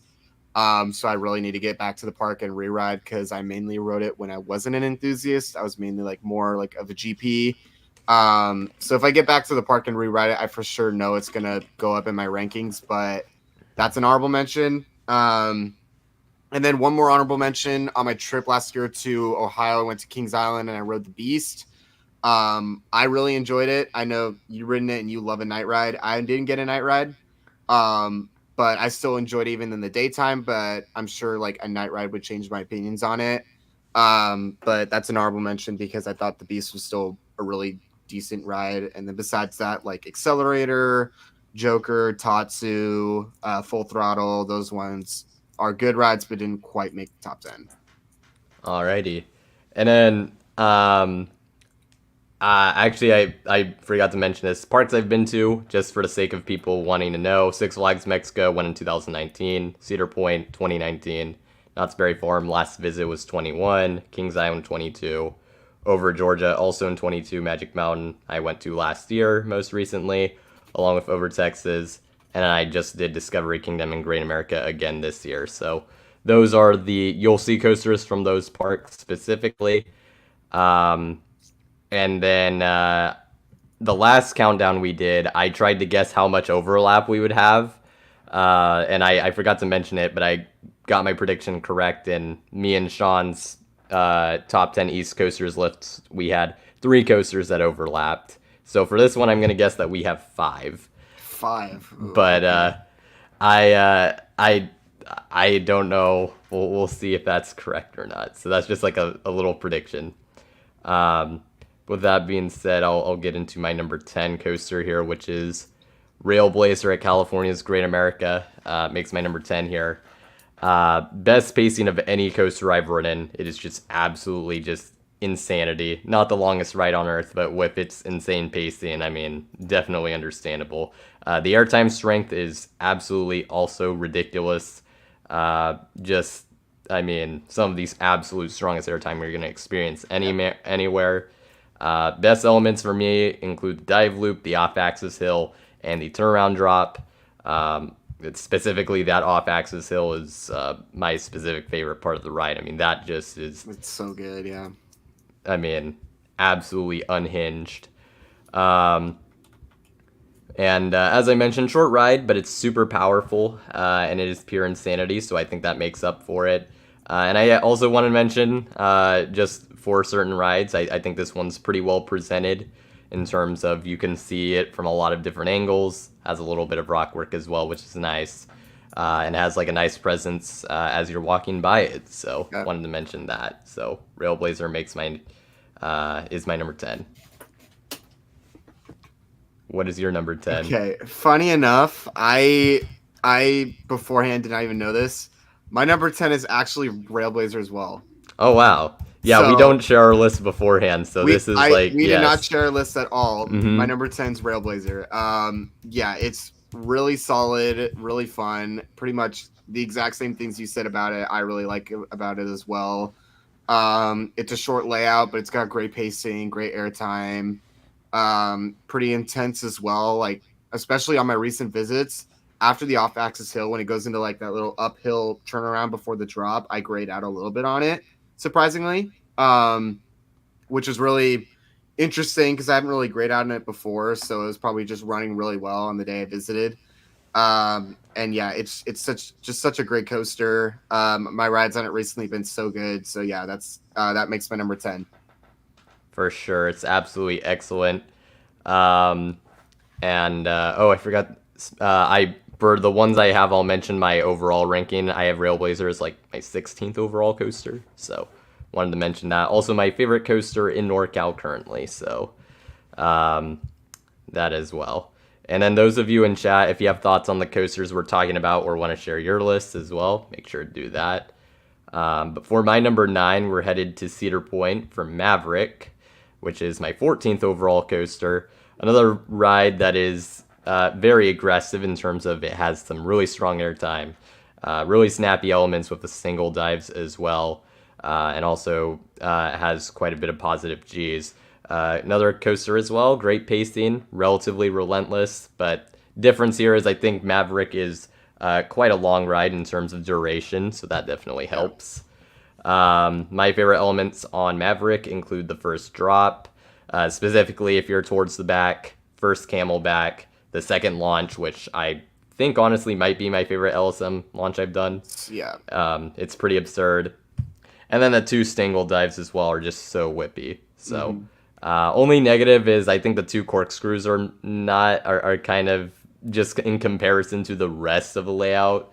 Um, not as good as a lot of the other elements, but that's like a pretty minor nitpick. Another ride that also has some pretty cool presentation with the view of the drop as you're kind of heading in, and then the rock work and the geysers shooting up. So Mm-hmm. wanted to mention that as well. So Maverick is going to be here at number 9. Cool. All right. And then going into my number 9, we're gonna go down to Six Flags Magic Mountain and talk about Twisted Colossus. It's a very, very fun RMC. I've gotten a lot of great rides on it in my last like 3-4 years of visiting the park. On 2 occasions, I've gotten a ride where it's dueled, and it was probably one of the best experiences I've had with that ride specifically. But even when it doesn't duel, I think the layout's pretty good. The airtime hills are really nice. Probably my favorite element is that camelback underneath the Top Gun stall.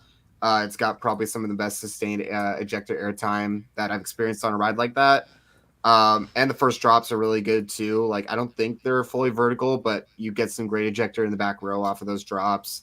Some negatives I have with the ride: the operations aren't great sometimes.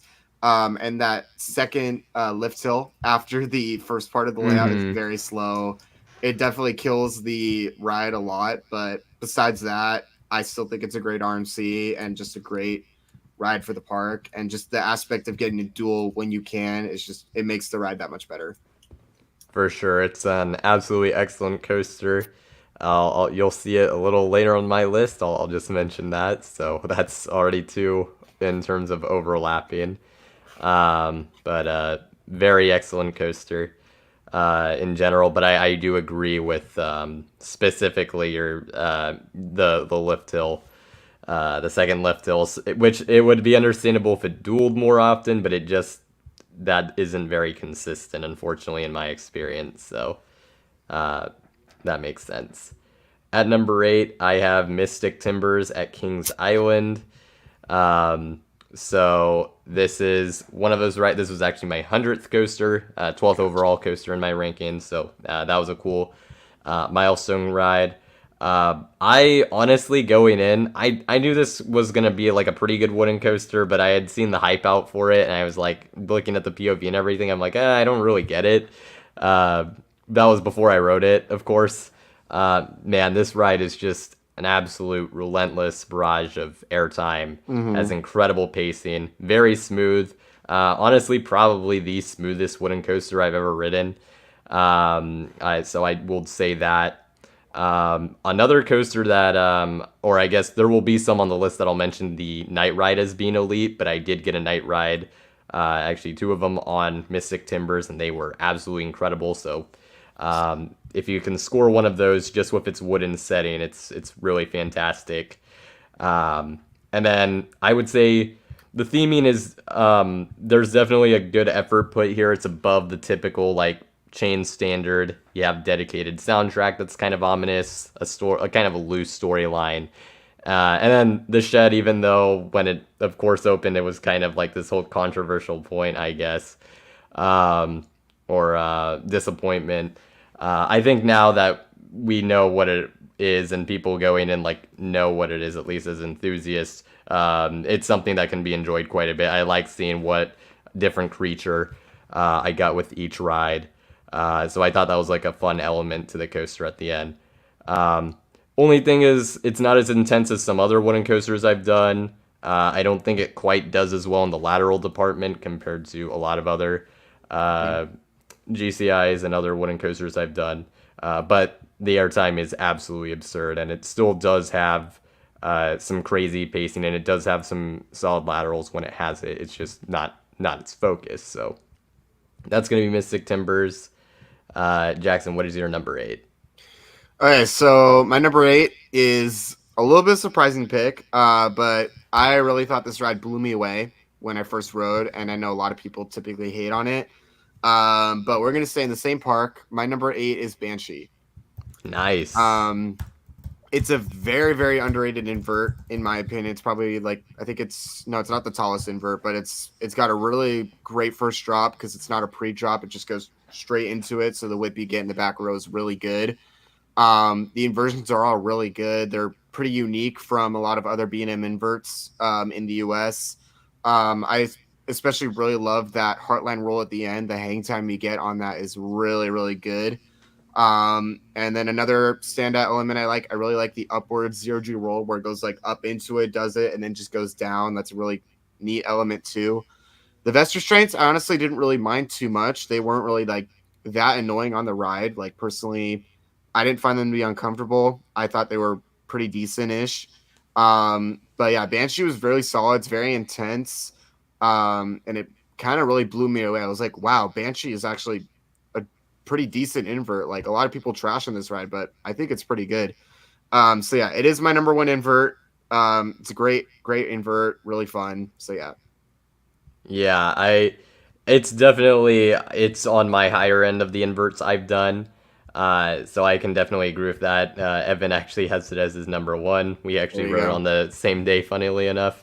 Oh, wow. But yeah, no, it's for the reasons you mentioned, has some pretty interesting and unique elements you don't really see on other B&M inverts. The 3 you mentioned, I think, are the best examples of that. And overall, it's a ride that I think gets disrespected too much. Even if, like, for me personally, it's not like my highest rated B&M invert. It's not Yeah. like a slight to Banshee at all. It's just the two inverts I have ahead of it, I would say, are more like consistently rapid in terms of pacing, which I like. Where Banshee is still quite intense, but a lot more like kind of spread out. So, Yep. but it's still very good. So my number 7 is going to be Superman El Último Escape at Six Flags Nice. Mexico. This is a very unique hypercoaster, has some actually really nice positive Gs, even some moments of laterals, along with some amazing airtime and incredible terrain usage. You can see that with the pre-lift section. You even get some airtime on that, and it's pretty funky. And then you have the trees around you, which is pretty cool. And then actually, this ride in general is, as I mentioned, terrain coaster, and you get points where you're just going through the trees when you're lower to the ground, which is pretty neat. But my favorite elements on this ride include the hill, slash, like it's also kind of a turn drop after the helix, and then the finale after the mid course. Just in general, its entirety is really good as well. The airtime really hits, and even like the last little section is like you get some pretty good positives there as well. And then Nice. it like even has like a weird little transition at the end that gives you like a mini pop of air where you wouldn't expect it. So it's just kind of an interesting ride in general. Um, and then the view of oh yeah, long ride as well. View of Mexico City you get on the lift is really good. Nice. Best ride in the park for that. And then the queue, even at the very beginning of it, it's themed to the Daily Planet. It's actually a very nice section of the queue, even if it's only for a small portion, because then it just leads to like the standard like outdoor switchback. But Yep. in terms of presentation on that way, I thought it was quite good. So Nice. really awesome hypercoaster that hopefully over time more and more people are able to check out. I know it's in a tricky location for a lot of people, but it's an excellent coaster. So Nice. yeah. All right. For me, going into my number 7, let's talk about Diamondback at Kings Island. Um, this is the only B&M hyper I've done, but it's really, really good. It's probably one of the better B&M hypers in the U.S. It's got a great layout. The hills give some great floater airtime. It's really strong floater airtime too, especially when you can get some room. It's really good. The back row specifically, I know most people talk about there being like a little rattle in the back row, specifically on like the edge seats. I didn't really notice it personally. I didn't, even if there was a rattle, it wasn't really too big of an issue for me personally. I thought they were fine. The splashdown at the end is really nice too, especially like when you stick your arms out, you can get a little bit wet, which is pretty neat. Some cons I have with the ride, the hills. This is specifically on my visit. I don't know if they do it a lot, but the hills did trim a little bit. So that second half was definitely a little bit slower than it probably would have been. Um, and it was like, yeah, I guess you can say the rattle was a little bit not quite there. But besides that, I still think it's a pretty good ride. I love Diamondback a lot. It's got great floater moments. It's probably the best sustained floater of experience. So yeah, that's my thoughts on Diamondback. It in terms of sustained floater, it's hard to beat. That's for sure. Um, Even though I'm not as high on the ride as a lot of other people, I can definitely understand where the appreciation comes from for the ride. So um, definitely a great choice there. My number 6 is going to be Medusa Steel Coaster at Six Flags Mexico. So the Nice. top two back to back. Oh, I think I forgot to mention. Ultimo Escape is my 11 overall, and Medusa Steel is my 10 overall. So, well, very close in my overall rankings. Um, Unique RMC that has also. This is like one of the unique conversions where it was of a wooden coaster that actually did have a terrain layout. So, Okay. because of that, this one does have some nice terrain usage at points. Some pretty nice pacing and definitely a kind of different layout because it actually does have some moments of laterals or certain transitions that you don't really see on the other RMCs just because of it being made of the CCI layout they had to overdo or go over was different than some of the other projects that RMC's done. My favorite elements on this ride, I thought the barrel roll drop on Medusa Steel was quite good. I don't know why I didn't. They must be profiled differently because I thought it was a lot better than the one on Storm Chaser. Um, or maybe that was just because this was the first one, but that I did. But I really enjoyed that. The whole first turnaround element gives some pretty unique airtime because it's going out sideways and is profiled kind of weirdly. The off-axis hill in the woods is my favorite airtime moment on the ride. That is just a really strong pop of airtime off-axis, so that's pretty cool. There's an ejector hill coming out of the woods that also is really strong. And then the final barrel roll is like really long. And it's almost like kind of hypnotizing going through it. Great sense of hang time going through it. So that's a really, really good element. So if other RMCs could profile their barrel rolls like that, I think that'd be really good because this is actually a very unique one. Um, and then the inversions, they stand out on this RMC compared to some other ones I've ridden where they don't as much. I think this one and actually Joker also would be one where I think the inversions are some pretty good in comparison to others. The only thing is the airtime strength isn't quite as good as some of the other RMCs. So that's like kind of the one knock.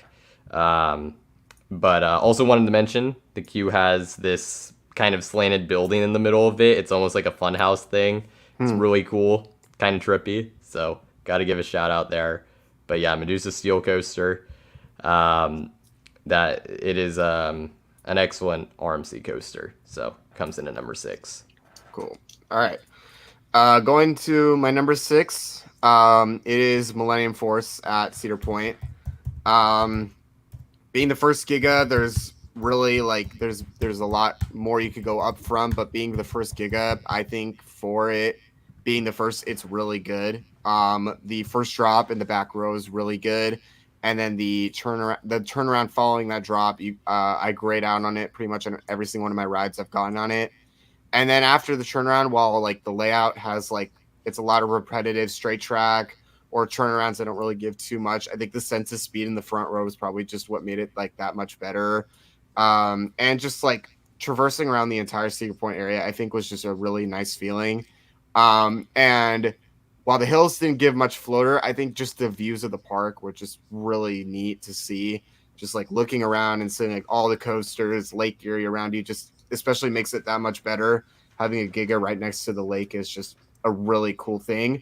But I'd say probably my favorite moment of the ride is that speed hill next to the queue line. Iconic photo spot, and it gives some really good quick floater airtime.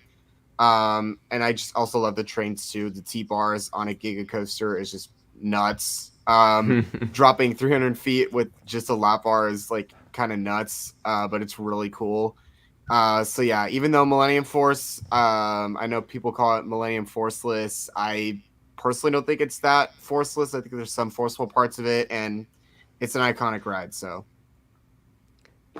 Yeah, it's that was my first Giga coaster I ever did when I rode it in 2019. Unfortunately, from what I enjoyed the ride, but I was not as big a fan of it as some other people. I had heard from people who had rode around then. I think Coaster Mania was a few days afterwards.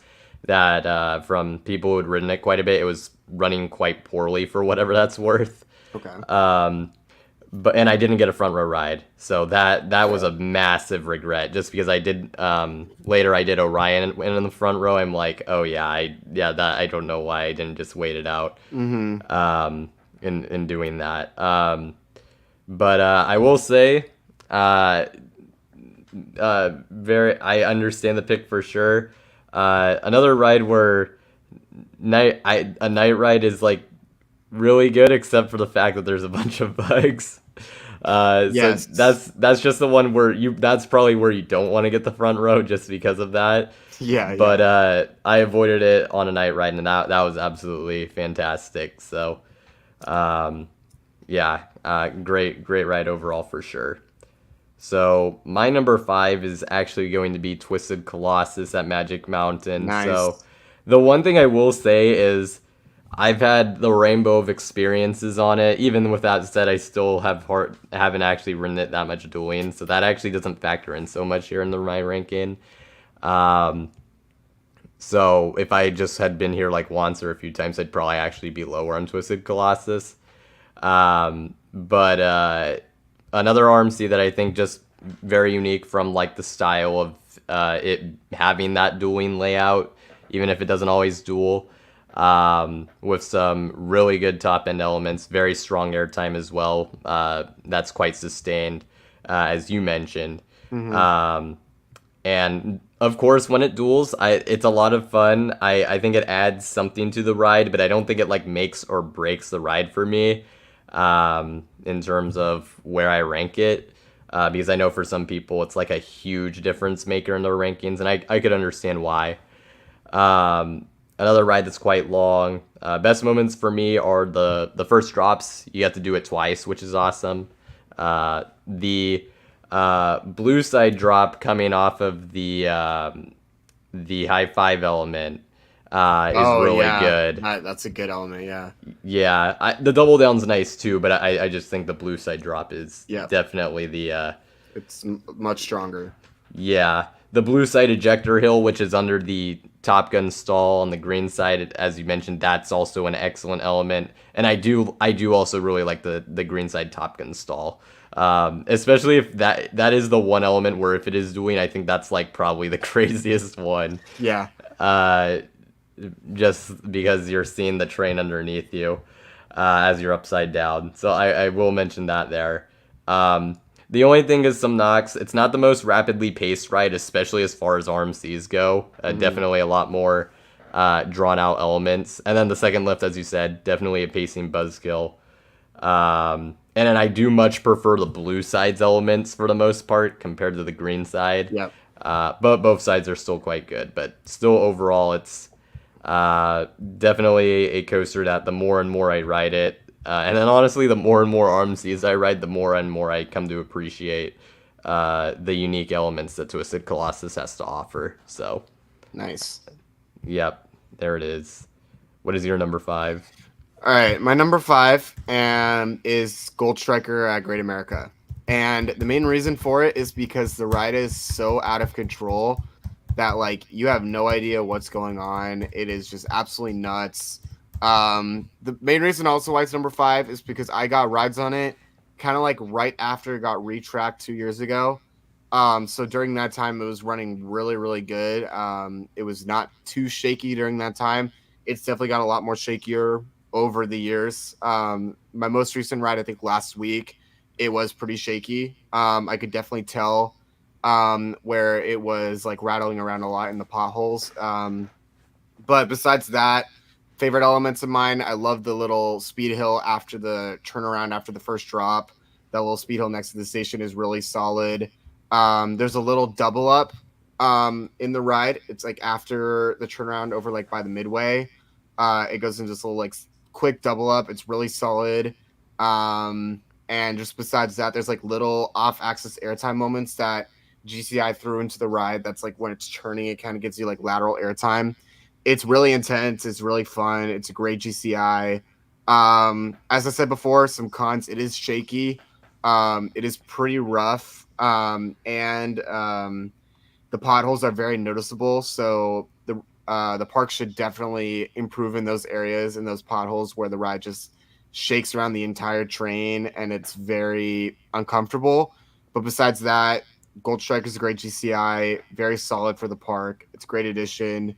And I think if they retrack it, it'll be a lot better, personally. Yeah, I've had didn't quite make the list, but another one where it's like kind of rainbow of experiences. I wrote it opening year. Granted, I was still like a very early coaster enthusiast, but Mm-hmm. like I was enough of an enthusiast where I did compare rides and stuff. And I mean, back then it was like magical. But I kind of thought that maybe some of how like I had it as my favorite wooden coaster in California at the time, but that was before Ghost Rider Mm-hmm. had its overhaul as well. But I held it in really high regard. Then I went back 2019, which was like one of the last years that like consistently operated before the retrack. Mm-hmm. Uh, just in general, in terms of roughness and shakiness, I think I have a pretty good tolerance. I may have built up even more since 2019, but even outside, but it was getting pretty shaky at that point, and I just felt the pacing just was not hitting on that specific 2019 visit, and then I wrote it back in May this year. And I know you said it's gotten a little shakier, but compared to my previous rides, I thought it was running quite a bit better. Okay. And was that chaotic ride that was really enjoyable. So, Okay. yeah, very excellent GCI wooden coaster. Yeah. So, love that it's here. Mm-hmm. My number 4 is going to be Ghost Rider at Oh Knott's my Berry gosh. Okay. Farm. I absolutely love this ride. My number 7 overall. I forgot Twisted Colossus was 9 overall, but yeah. So Ghost Rider at 7 overall. Great wooden coaster with great airtime and crazy sustained laterals. One of the best wooden coasters I've done for laterals specifically. First half is definitely quite good. I would say great, but the second half I think is really where the ride kicks in and is at its best. I think that's where the stronger pops of airtime are, especially that drop coming off the mid course is just insane. And then the final helix is also crazy. So the mid course drop and the final helix are going to be my favorite elements, but Yeah. the crazy laterals also are definitely there in the second half. A long ride, great amount of head choppers, really uses its structure really well in terms of that. And the night rides. This is another one. That night rides on Ghost Rider are Oh my gosh. Yeah. legendary. I absolutely love it at night. Honestly, it's been a while since I've gotten a day ride, but it would probably fluctuate a few spots between a day and night ride, to be Mm-hmm. honest. Those lights on the side are just so cool. Yeah. And then it just feels like it already has a good sense of speed, but like at night, it's just like absurd. Yeah. So, um, I thought it was absolutely excellent. And Coaster Evan has it as his number one wooden coaster. Nice. Definitely can understand it when it's at its peak. It's just insane. So, um, definitely very happy to have gotten quite a few rides on this over the years, and it's truly excellent. What is your number 4? All right, my number 4 is Maverick at Cedar Point. And I knew about the hype going in. I knew about how like a lot of people really enjoyed this ride. But Maverick is just such a solid Intamin coaster. It's small, but the drop is really solid in the back row. Like most of the elements you said, like the camelback, the launch in the tunnel, the stangle dives are really good. The S bends as well in the beginning of the ride after the first drop. I also was like pretty impressed with those as well. Like I think I might have also just braced for them as well. So I was ready for the sudden churn with the S bends. Yeah, it's a super solid layout. I was just very impressed with it. Pretty intense too, but like yeah, most of the cons you had like the horseshoe rolls or whatever they're called, I wasn't really a big fan of. I don't mind the soft straps, but I definitely could tell they are a little bit bulky, and they are a little bit hard on your shoulders. So those are kind of my main cons of the ride. But besides that, like great operations, great layout, great ride, just overall really fun. And I'm kind of gonna expect the same thing from I-305, except it's on a much larger scale. But yeah, Maverick's great. Yeah, that'll be an interesting comparison for sure with Itinerary 305 or Project 305, I guess, Whatever it's called, whatever. Yeah. as it's called now. So yeah, will be interesting to see what name it gets. But yeah, as both of us have mentioned, Maverick's just fantastic. So my number 3 and my number 5 overall is going to be X2 at Six Flags Magic Mountain. Yeah. You've missed out on this one, to my Oh, understanding. 4. 0 for 4. That's yeah. It's the past few years especially. It's been definitely just a lot of people have been missing it, and I hope at some point you'll have some better luck with it because um, it is a polarizing ride. I can understand why some Mhm. people don't like it. It's not everyone's cup of tea, but this coaster is has some of the most insane chaotic elements of any roller coaster Yeah. on the planet, and certainly of any that I have ridden. Just even to start out with the ride, the views you get from the lift hill of the park, looking over the coasters at Magic Mountain, you get great views of the park along with the mountains. Yep. And then if the onboard audio is playing, that builds up even more hype. I think that's just an absolutely awesome way just to get started from the lift hill. It's already like pretty intimidating and everything. Hmm. Um, and I think the onboard audio is when it's there. It wasn't there on my most recent, but I think it adds a decent bit, especially on the lift hill. I think afterwards the ride is just so insane that you don't necessarily need it, but I think on the lift it helps out. Yep. And then the fire effects are cool when they're working, but that's like way more rare. So I have gotten a few rides where they were working though, and that's pretty cool because you can definitely feel the heat. So it's pretty crazy, and it's just kind of sensory overload. Uh, but the best elements, the first drop. I mean, it's my favorite, all-time favorite element. Just is crazy to stare at the ground as you're dropping 200 plus feet, and then you flip at the end. It just feels completely unhinged, absolutely incredible, and it feels very sustained as well. The hill where you flip underneath it is also just quite a weird element, just because it's like you're flipping, but you are floating like pretty much most of the way through. And this element, not everyone loves it just because of how intense and jarring and potentially uncomfortable it is. But that final Raven dive is just, I mean, I can't believe that they actually put that on a coaster. Yeah. It is like that intense. But I mean, I respect it a lot for that reason. So I really enjoy it. So those would be my favorite elements on the ride. And then even outside of that, I think the station, like once you're actually in it, with like the iconic X2, like just being whispered, and the whole voiceover, I think that builds up hype for the ride. Yep. And then it's a great coaster that as you're entering the parking lot in the Magic Mountain, you just see it. It has such a presence. So and it's super iconic. So I think it's really good in that regard. So that's Nice. pretty much everything I got to say for X2. Yes, I have not done night rides on it somehow. I really need to. It's just, it always is like super busy. I've gotten other Magic Mountain night rides, but I've never gotten an X2 one. So I need to do that. Back row in terms of is the best. I would agree. Preferably get an inside seat though. That's Yep. the one thing I'll say. Yeah. Um, Yeah. but I've gone outside seats though, and it I can definitely see why people. I can still enjoy it even in an outside seat, but yeah, inside seat is preferable. So that's X2. All right. Cool.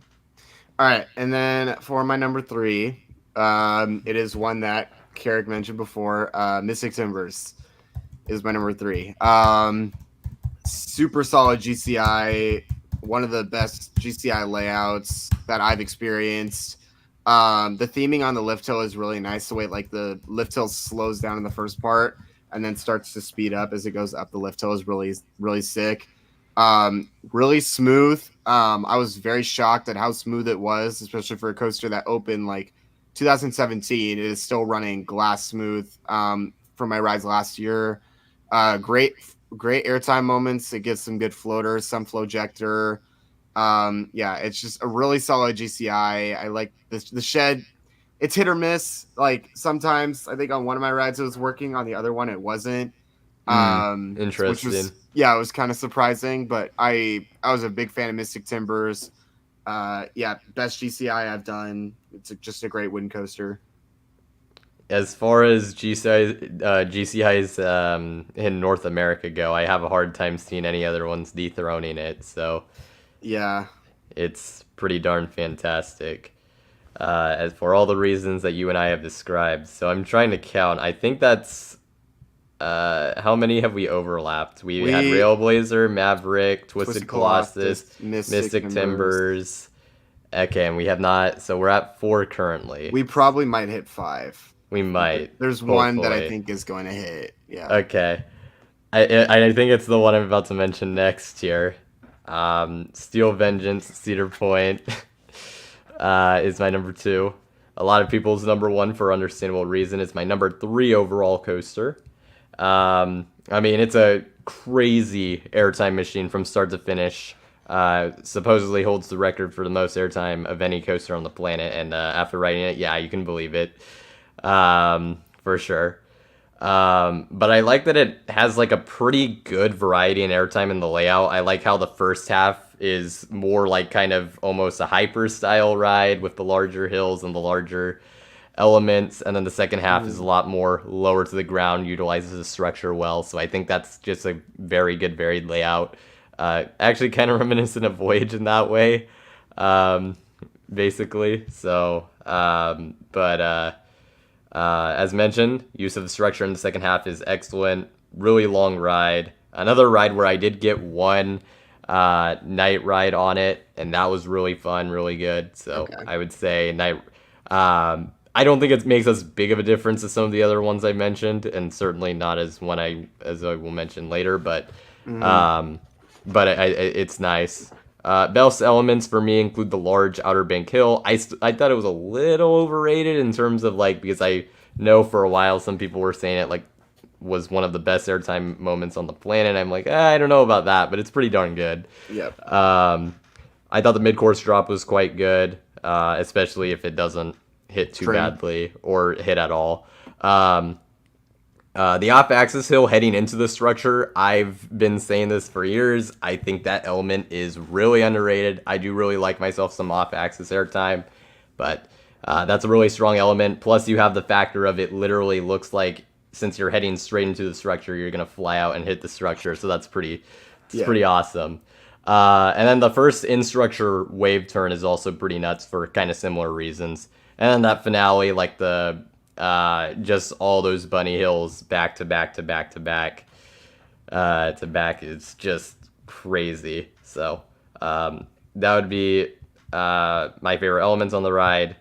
Another coaster as well where very imposing structure, and you can see it heading in, and it's very imposing. So I think it's well presented in that way as well. So that's Steel Vengeance as my number 2. What is your number 2? Okay, this might be a surprising pick. But my number 2 is Orion. Nice. I think for me, a front row ride really cemented it as like one of my favorite coasters I've ever done, because just feeling the wind in your face was just absolutely nuts. It's a unique layout for a hyper slash giga. The wave turn was really nice, and I think those back to back airtime moments, being the speed hill and then the hill after, was probably some of the best floater airtime I've experienced on a coaster like that. Yeah, it might not have like the best layout for like a giga coaster. I know like Fury and Leviathan are probably a little bit better than it. But because I haven't quite experienced it yet, I think Orion just really blew me away. It was a really solid coaster. Operations were amazing at that ride. The employees there were super nice. I think that's also just another reason why I like it, is because like the ops were taking row requests. They were being very nice to everybody that was at the ride, and they were just getting those trains out like quickly. So that's kind of why it ranks number 2 for me. It's just such a great ride, and it's just a really solid B&M coaster at the park. For sure. Didn't quite make my list, but I was super impressed with Orion as well. It was under my honorable mentions. But it was, I mean, I much preferred it to Millennium Force from my experience. I did not expect that. The sensation of speed and wind in your face, as you said, with the front row is truly spectacular. Um, and then the speed hill as well, I would say, is one of my favorite elements. There is this one helix though that actually has a pretty decent bit of intensity, surprisingly. Yeah. So I was surprised. There's a few like actually nice moments of positive G's that I was like, oh wow, this is actually quite good. So I think Orion, even though it doesn't have that many elements, the ones it does have like a really nice variety as well, Yep. which I really like. So, um, definitely an excellent pick there. I wanted to get a night ride on this. I did not. I was going to, but then I guess something happened. They had to evacuate all the trains. But I was close to getting a night ride, and I was so sad about that. I was going to, but then I think I did Mystic first, and then I did Beast. I'm like, okay, yeah, I'm getting another. I'm prioritizing another Beast Night Ride, There you go. just Yeah. because I'm like, I have to confirm, is this really as crazy as I thought? And I think that's a good segue into probably the most polarizing choice Oh of my this. gosh. So we got Beast at Kings Island at night. Now I will preface a few things. For one, I did ride this in the day before. This coaster is like by far like the definition of it is so much better at night, because if we're going off day rides, this wouldn't even sniff the list. Like it's a fun ride. I actually thought it was quite good. Um, but just because of the setting, and everything, like that forest setting, regardless of any time you ride it, like you feel pretty secluded at points, and that's like really cool. And it does do a pretty good job of, when it picks up speed, it does it in such a unique way. And that double helix tunnel, Oh is my gosh. Yeah. really special. But I mean, at night, it's absolutely absurd. I mean, there's several points where you can't see anything. You don't really know like at all what's coming. It's just crazy. Um, Definitely the setting of it paired with the lack of visuals and the tunnels definitely helps elevate it. I definitely won't say it doesn't. But it that definitely helps set it apart. That being said, as I mentioned, double helix, that is still insane.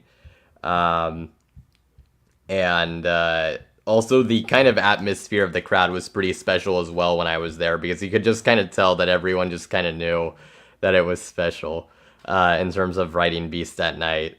And it's just crazy. Definitely the most surprising coaster I've ever ridden, because I'm not gonna lie, even going into it during the day, I'm like, I've heard pretty mixed things about Beast. I don't even know if I'm actually gonna enjoy it all that much. So for it Yep. to have been this high, I was just absolutely flabbergasted. So, Yep. um, yeah, it is absolutely insane. Pretty rare for like a younger enthusiast to have it this highly ranked. It's my number 2 overall based on Night Ride. It probably drops about almost 40 spots or something if it's not, Yeah. which, like I said, is just crazy. But yeah, that's the Beast at Kings Island. All right. And then my number one is, of course, Steel Vengeance. Yeah, just insane RMC. Just really great layout, great airtime moments, good inversions, like just a really solid RMC coaster. And I think it's also just sentimental for me because like this is the coaster I've heard about for like the longest time ever since I became an enthusiast. This is the coaster that like everyone was talking about. It was the one that got me the most excited for my trip. It was probably the most anticipated one of my trip. And just finally getting to ride it was just the best feeling ever. And yeah, I got 2 rides in the back row. Both the mid course brake run did not trim at all. So that second half, it was flying through it. So those 5 camelbacks before the brake run was just really solid. Yeah, Steel Vengeance, just really good RMC. I don't know if I Through 5 is going to beat it as my new number 1. So I'll have to see next week. But at the moment, Steel Vengeance is just a great number 1 for me.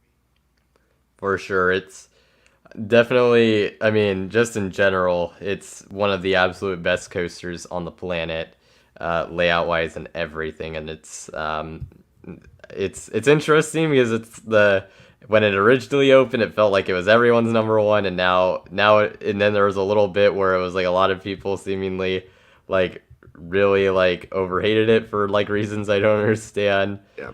Um, and now we're just kind of, I guess, somewhere in the middle now. I don't even know.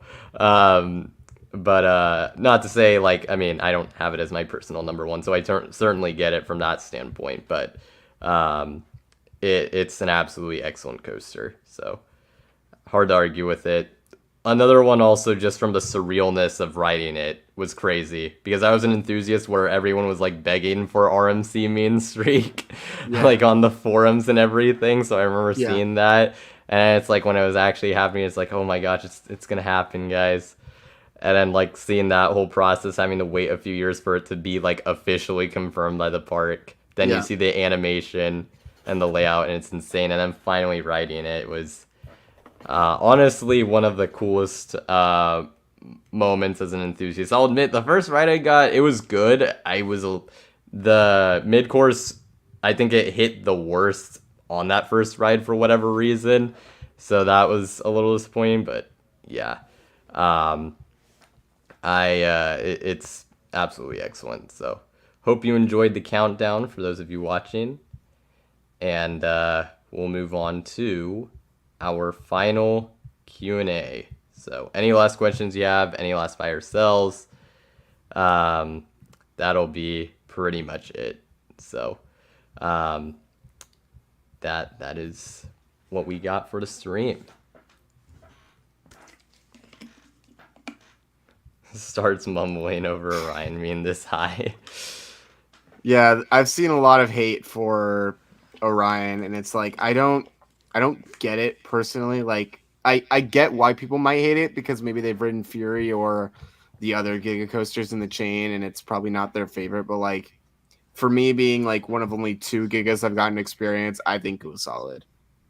Hey, it's my favorite out of the, if you want to count 3 I've ridden, if you throw in Red Force. Oh, there you go. Which that one I'm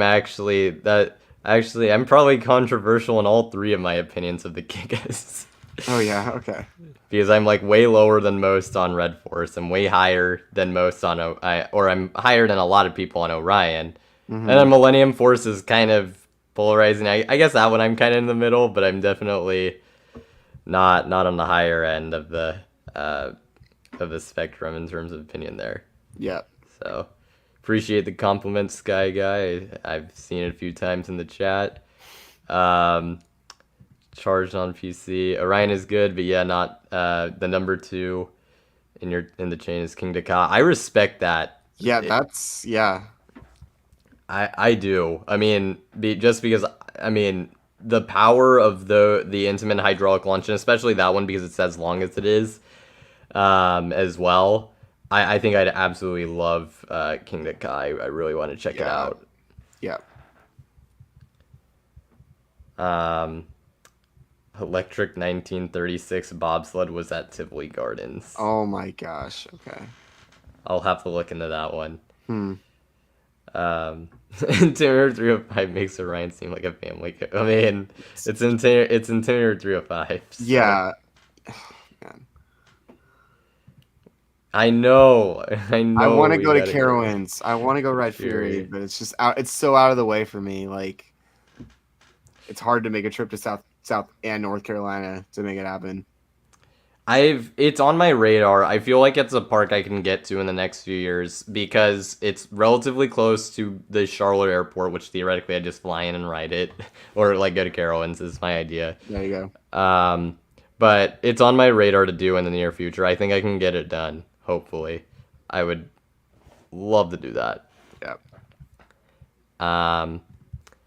Do we think Knott's Berry Farm's big B&M roller coaster is happening? If you're referring to the fake leak one or whatever the frick, no. But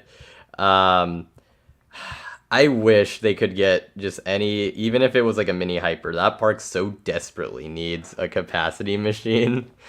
So I would be willing to take anything here. I feel like eventually they can make something work out in terms of like a hyper type ride. I assume B&M would be who they'd go with. So I think at some point we'll see that eventually happen, but not anytime that soon, unfortunately. Your thoughts on this? I mean, I wish Knott's Berry Farm could get a B&M. I feel like it'd be a good capacity machine because like most of the rides at Knott's, the capacity isn't great. Especially like Ghost Rider, the operations of that ride are not the best. Like it always gets a long line. So the park needs something with really good capacity, and they need like an actual good like airtime focused ride. So I wish the Hyper Gigo could have happened at the park, but in reality, I just don't really think it like fits into the landscape. So I don't see it happening, but I wish it did. But yeah, I think they will eventually find some way. I can just be they're gonna do hopeful. it, even if noise complaints is the biggest It's thing. so annoying. It's okay. They can just make it a mini hyper and sand the heck out of Just it. just do LeBron, just do what LeBron did, I guess. Sand it beyond belief. There you go. Um, it'll work perfectly. Um, Beast at Night wasn't that big of a difference for you. Fair enough. Millie gets too much hate. That's fair. It does, yeah. There were some people who rode Millennium Force for the first time during that Coaster Mania. I think I saw some people who didn't even have it in their top 8 at the park. Oh my gosh. It was like, look, yes, I was disappointed by it too, but like, let's be real here. These other coasters that you have over it, it's like there's. I'm not gonna say they're better than Millie. I'm not saying that. Yeah. So, um, yeah, it is interesting though, just the discourse on Millennium Force in general. Um,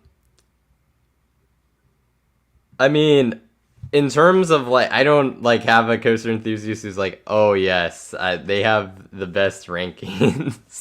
I Yeah. don't look at it that way. If you're like talking about like the best enthusiasts in terms of like giving like good reviews or like giving like in-depth reviews of coasters and stuff, my go-to is Canopy Coaster. I Yeah. love their coaster reviews and park reviews in general. It's super helpful in terms of planning around parks and then coasters, especially if he mentions what his preferred rows were. It's something to keep in mind. I'll Mm. even message him before I'm going to a park, just be like, uh, hey, is there any like if I have time for night rides, which coasters are the best for it, or what rows specifically do you think are best on these? So I really like his content just because of how in depth he goes in his reviews. So you got a pick for this, Jackson? I think for me, because like I'm really into like the whole aspects of coasters, and like this one goes like kind of a little bit more into depth about like the whole technical part of it. I like Elto Orion's rankings a lot as well. Like his recent rankings he put out, it's a very unique top 25 list for sure. Like he's got some like obscure ones I didn't think anybody would put in. Like he's got like Fujiyama in there.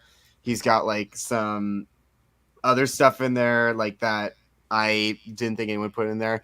But it's like he goes really into depth of it and he explains why he likes it so much. And I'm like, wow, that's actually really surprising, but I respect it because it's like he has these really like awesome experiences on it that it's like really cool. And then just him having Egenika as his number one, it like just makes me like a lot more interested in that ride. Like, okay, if he says it's its number one, if a lot of other people like really like Egenika, like I don't know. I his rankings are really cool and I like his videos. They're very like informative and they're very fun to watch for me because I kind of want to go into engineering as like a possible like future career. So his videos like kind of help with like feeling my inspiration for that. For sure. No, El Toro Ryan also just really knocks it out of the park with his content. I haven't been able to watch the Problematic Coaster series. I really like to watch as well. But they're pretty long videos, so I haven't had the time to watch some of the more recent ones. But yeah, El Toro Ryan's definitely a great shout out there. Yeah, so I went to Port Aventura in 2022. It's along with Ferrari Land, of course, it's the only overseas park I went to. It was kind of lumped into as a family Spain trip I did a few years back. Um, I quite enjoyed Port Aventura. Granted, I did get the fast pass system for Port Aventura just because it's like uh, pretty much an absolute must. Just from what I've heard. That being said, it actually you could have done all the coasters without it the day I went. Just because it was like I went in like November. So, but beautiful theming wise has I mean the landscaping and the plant usage in terms of like all the plants they have, it's an absolutely beautiful park with some really nice theming. I don't think they have an elite ride, to be honest. That's like the one knock I have. I was lower than other people on Shambhala. Still a really good ride, but I actually thought Furious Baco was my favorite coaster in the resort. So I thought that ride was absolutely awesome. Great hydraulic launch and everything, and super unique low to the ground layout. So yeah, great park overall for Port Aventura. Buy or sell. Dollywood will get another Vekoma for their next coaster. You want to go first here, Jackson? Um, I gotta think because like the most recent additions they've gotten has been a family suspended coaster and then their family coaster with Big Bear Mountain. From what I've heard, they've been doing pretty well. And I think Hershend is willing to give Vekoma like a chance, so I could see it.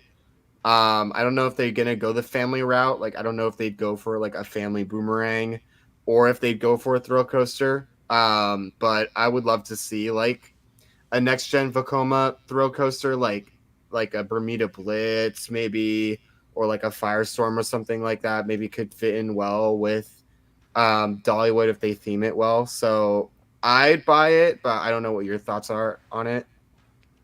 I just, in terms of like a next coaster, I think there's like kind of, I, it's been a while since I've looked at kind of the rumors because it's expected they're gonna get a new coaster in 26. I think it's technically maybe even been officially like said that that's gonna be what's going on, but we don't know what it is.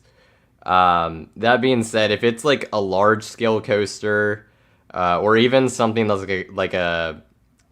yeah, we're probably looking at a large scale coaster. I feel like they would probably go with some other manufacturer. Okay. Even though, yes, they've done. I would like to see a Vekoma. I mean, hey, someone mentioned the Vekoma Hyper. There you go.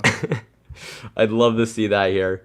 But I feel like they would go with something else, so I'll sell it just because for some reason I feel like they might go with like say a B&M or Mm-hmm. something like that. So yeah.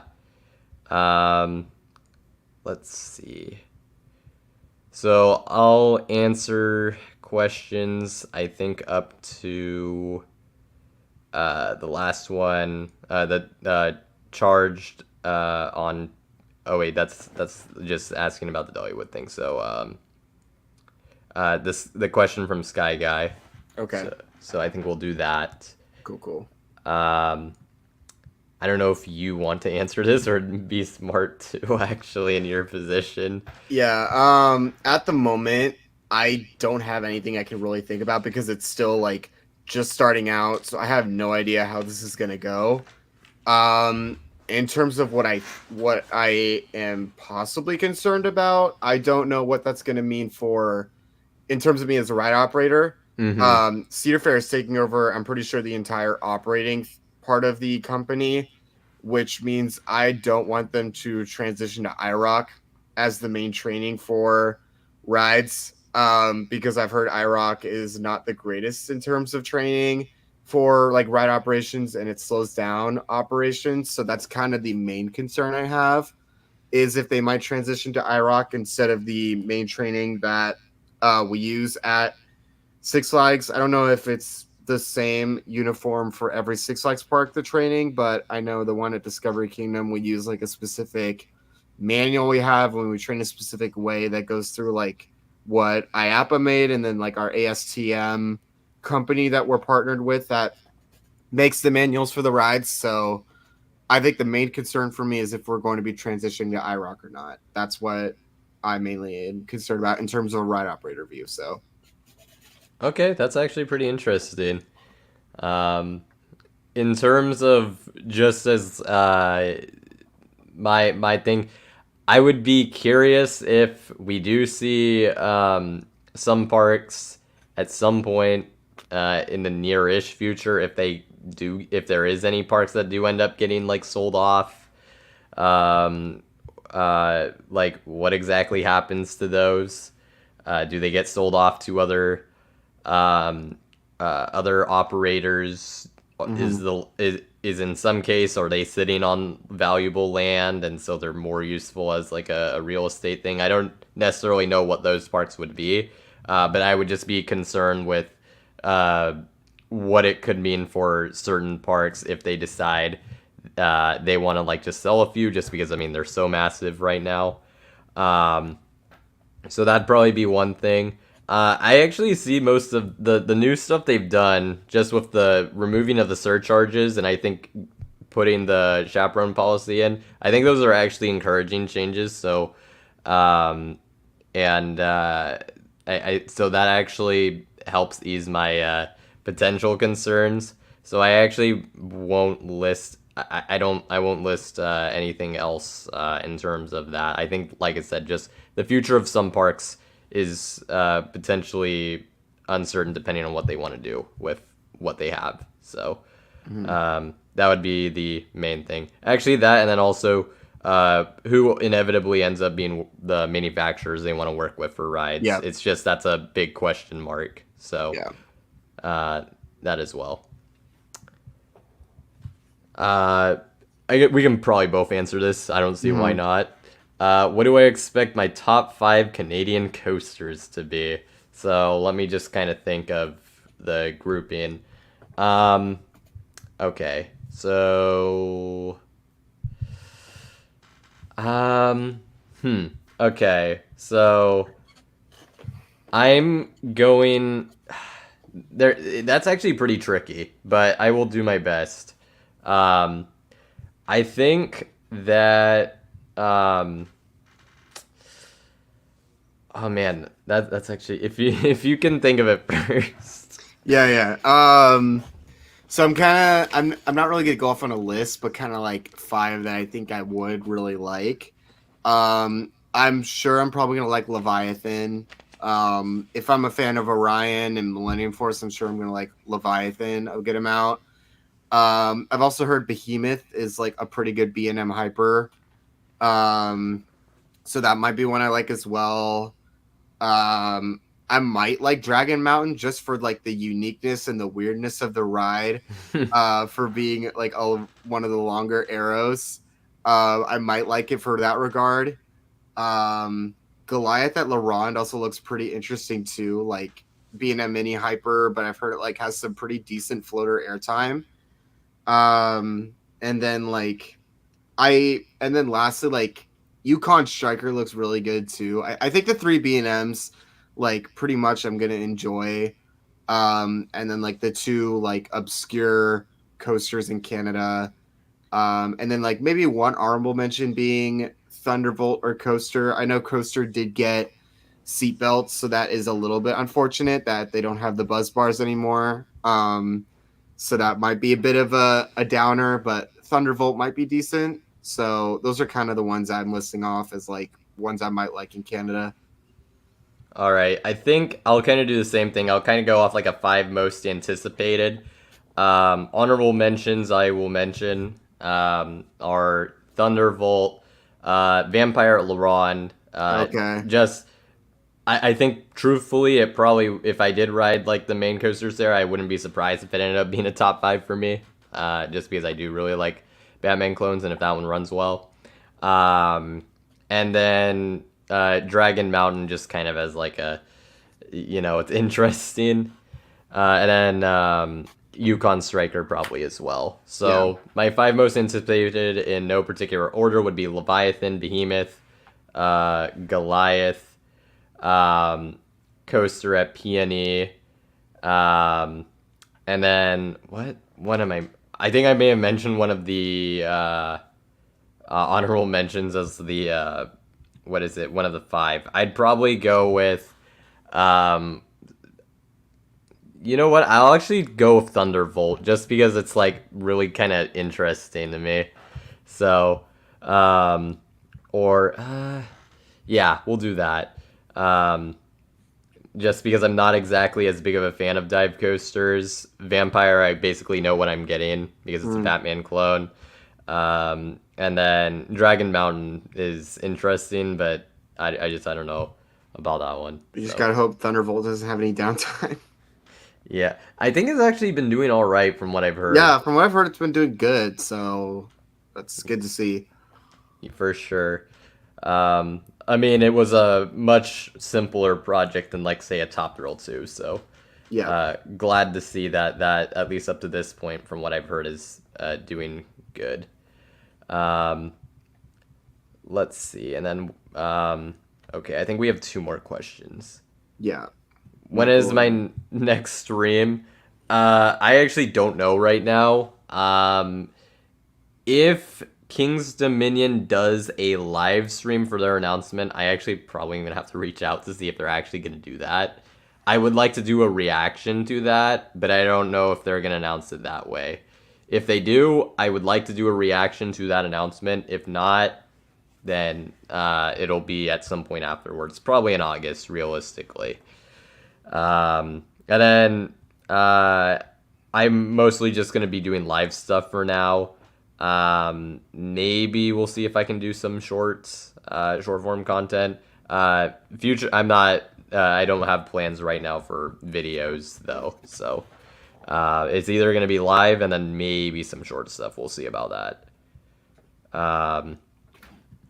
And then if there are three roller coasters in the legacy of this Legacy Six Flags parks that are gonna be removed next, I guess what would our predictions or guesses be? I don't know if this is one where you want to I'll try to tackle attempt to it. guess. Okay. So Frontier Coasters, thank you for giving me kind of like a little like idea for it. I was originally, before Frontier Coasters sent that, thinking about Viper at Magic Mountain is probably going to be gone soon. I know they've been trying to improve it. They just recently approved the sign and everything, but I feel like that coaster's on its last limb. Personally, like it's one of the last. It's the last Aero Mega Looper in the U.S. So at some point, it's going to be leaving.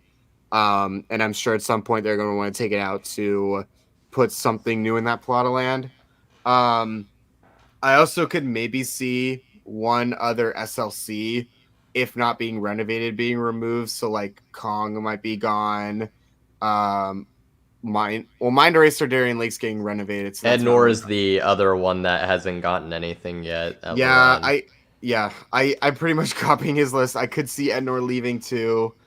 And then lastly, like, may, I feel like Six Flags St. Louis would want to keep around the boss, but I also don't know because, like, I don't know if that is going to get retracking or not. I think it's safe for a bit from little Yeah, pieces from what I've heard. I think it's actually that one's actually relatively I safe think for that'd be now. safe. Yeah, so I'd say Viper, Ednor, and then maybe. Yeah, I'm gonna be probably copying Frontier because I'd see Lavi Bora not sticking around for a while because like if Alpine Bobsled's leaving, I don't see why they'd keep around Lavi Bora. It just doesn't feel like it's outdated and just doesn't feel like it's needed at the park, and they could use that plot of land for something better. Yeah, that makes sense. I'm gonna steal the Lavi Bora one. That just makes too much sense. I actually do like it. It's definitely very janky and kind of odd, but it's fun for what it is. But yeah, it's just really poor capacity. They just got rid of Alpine Bobsled at Great Escape. I think that one is probably toast.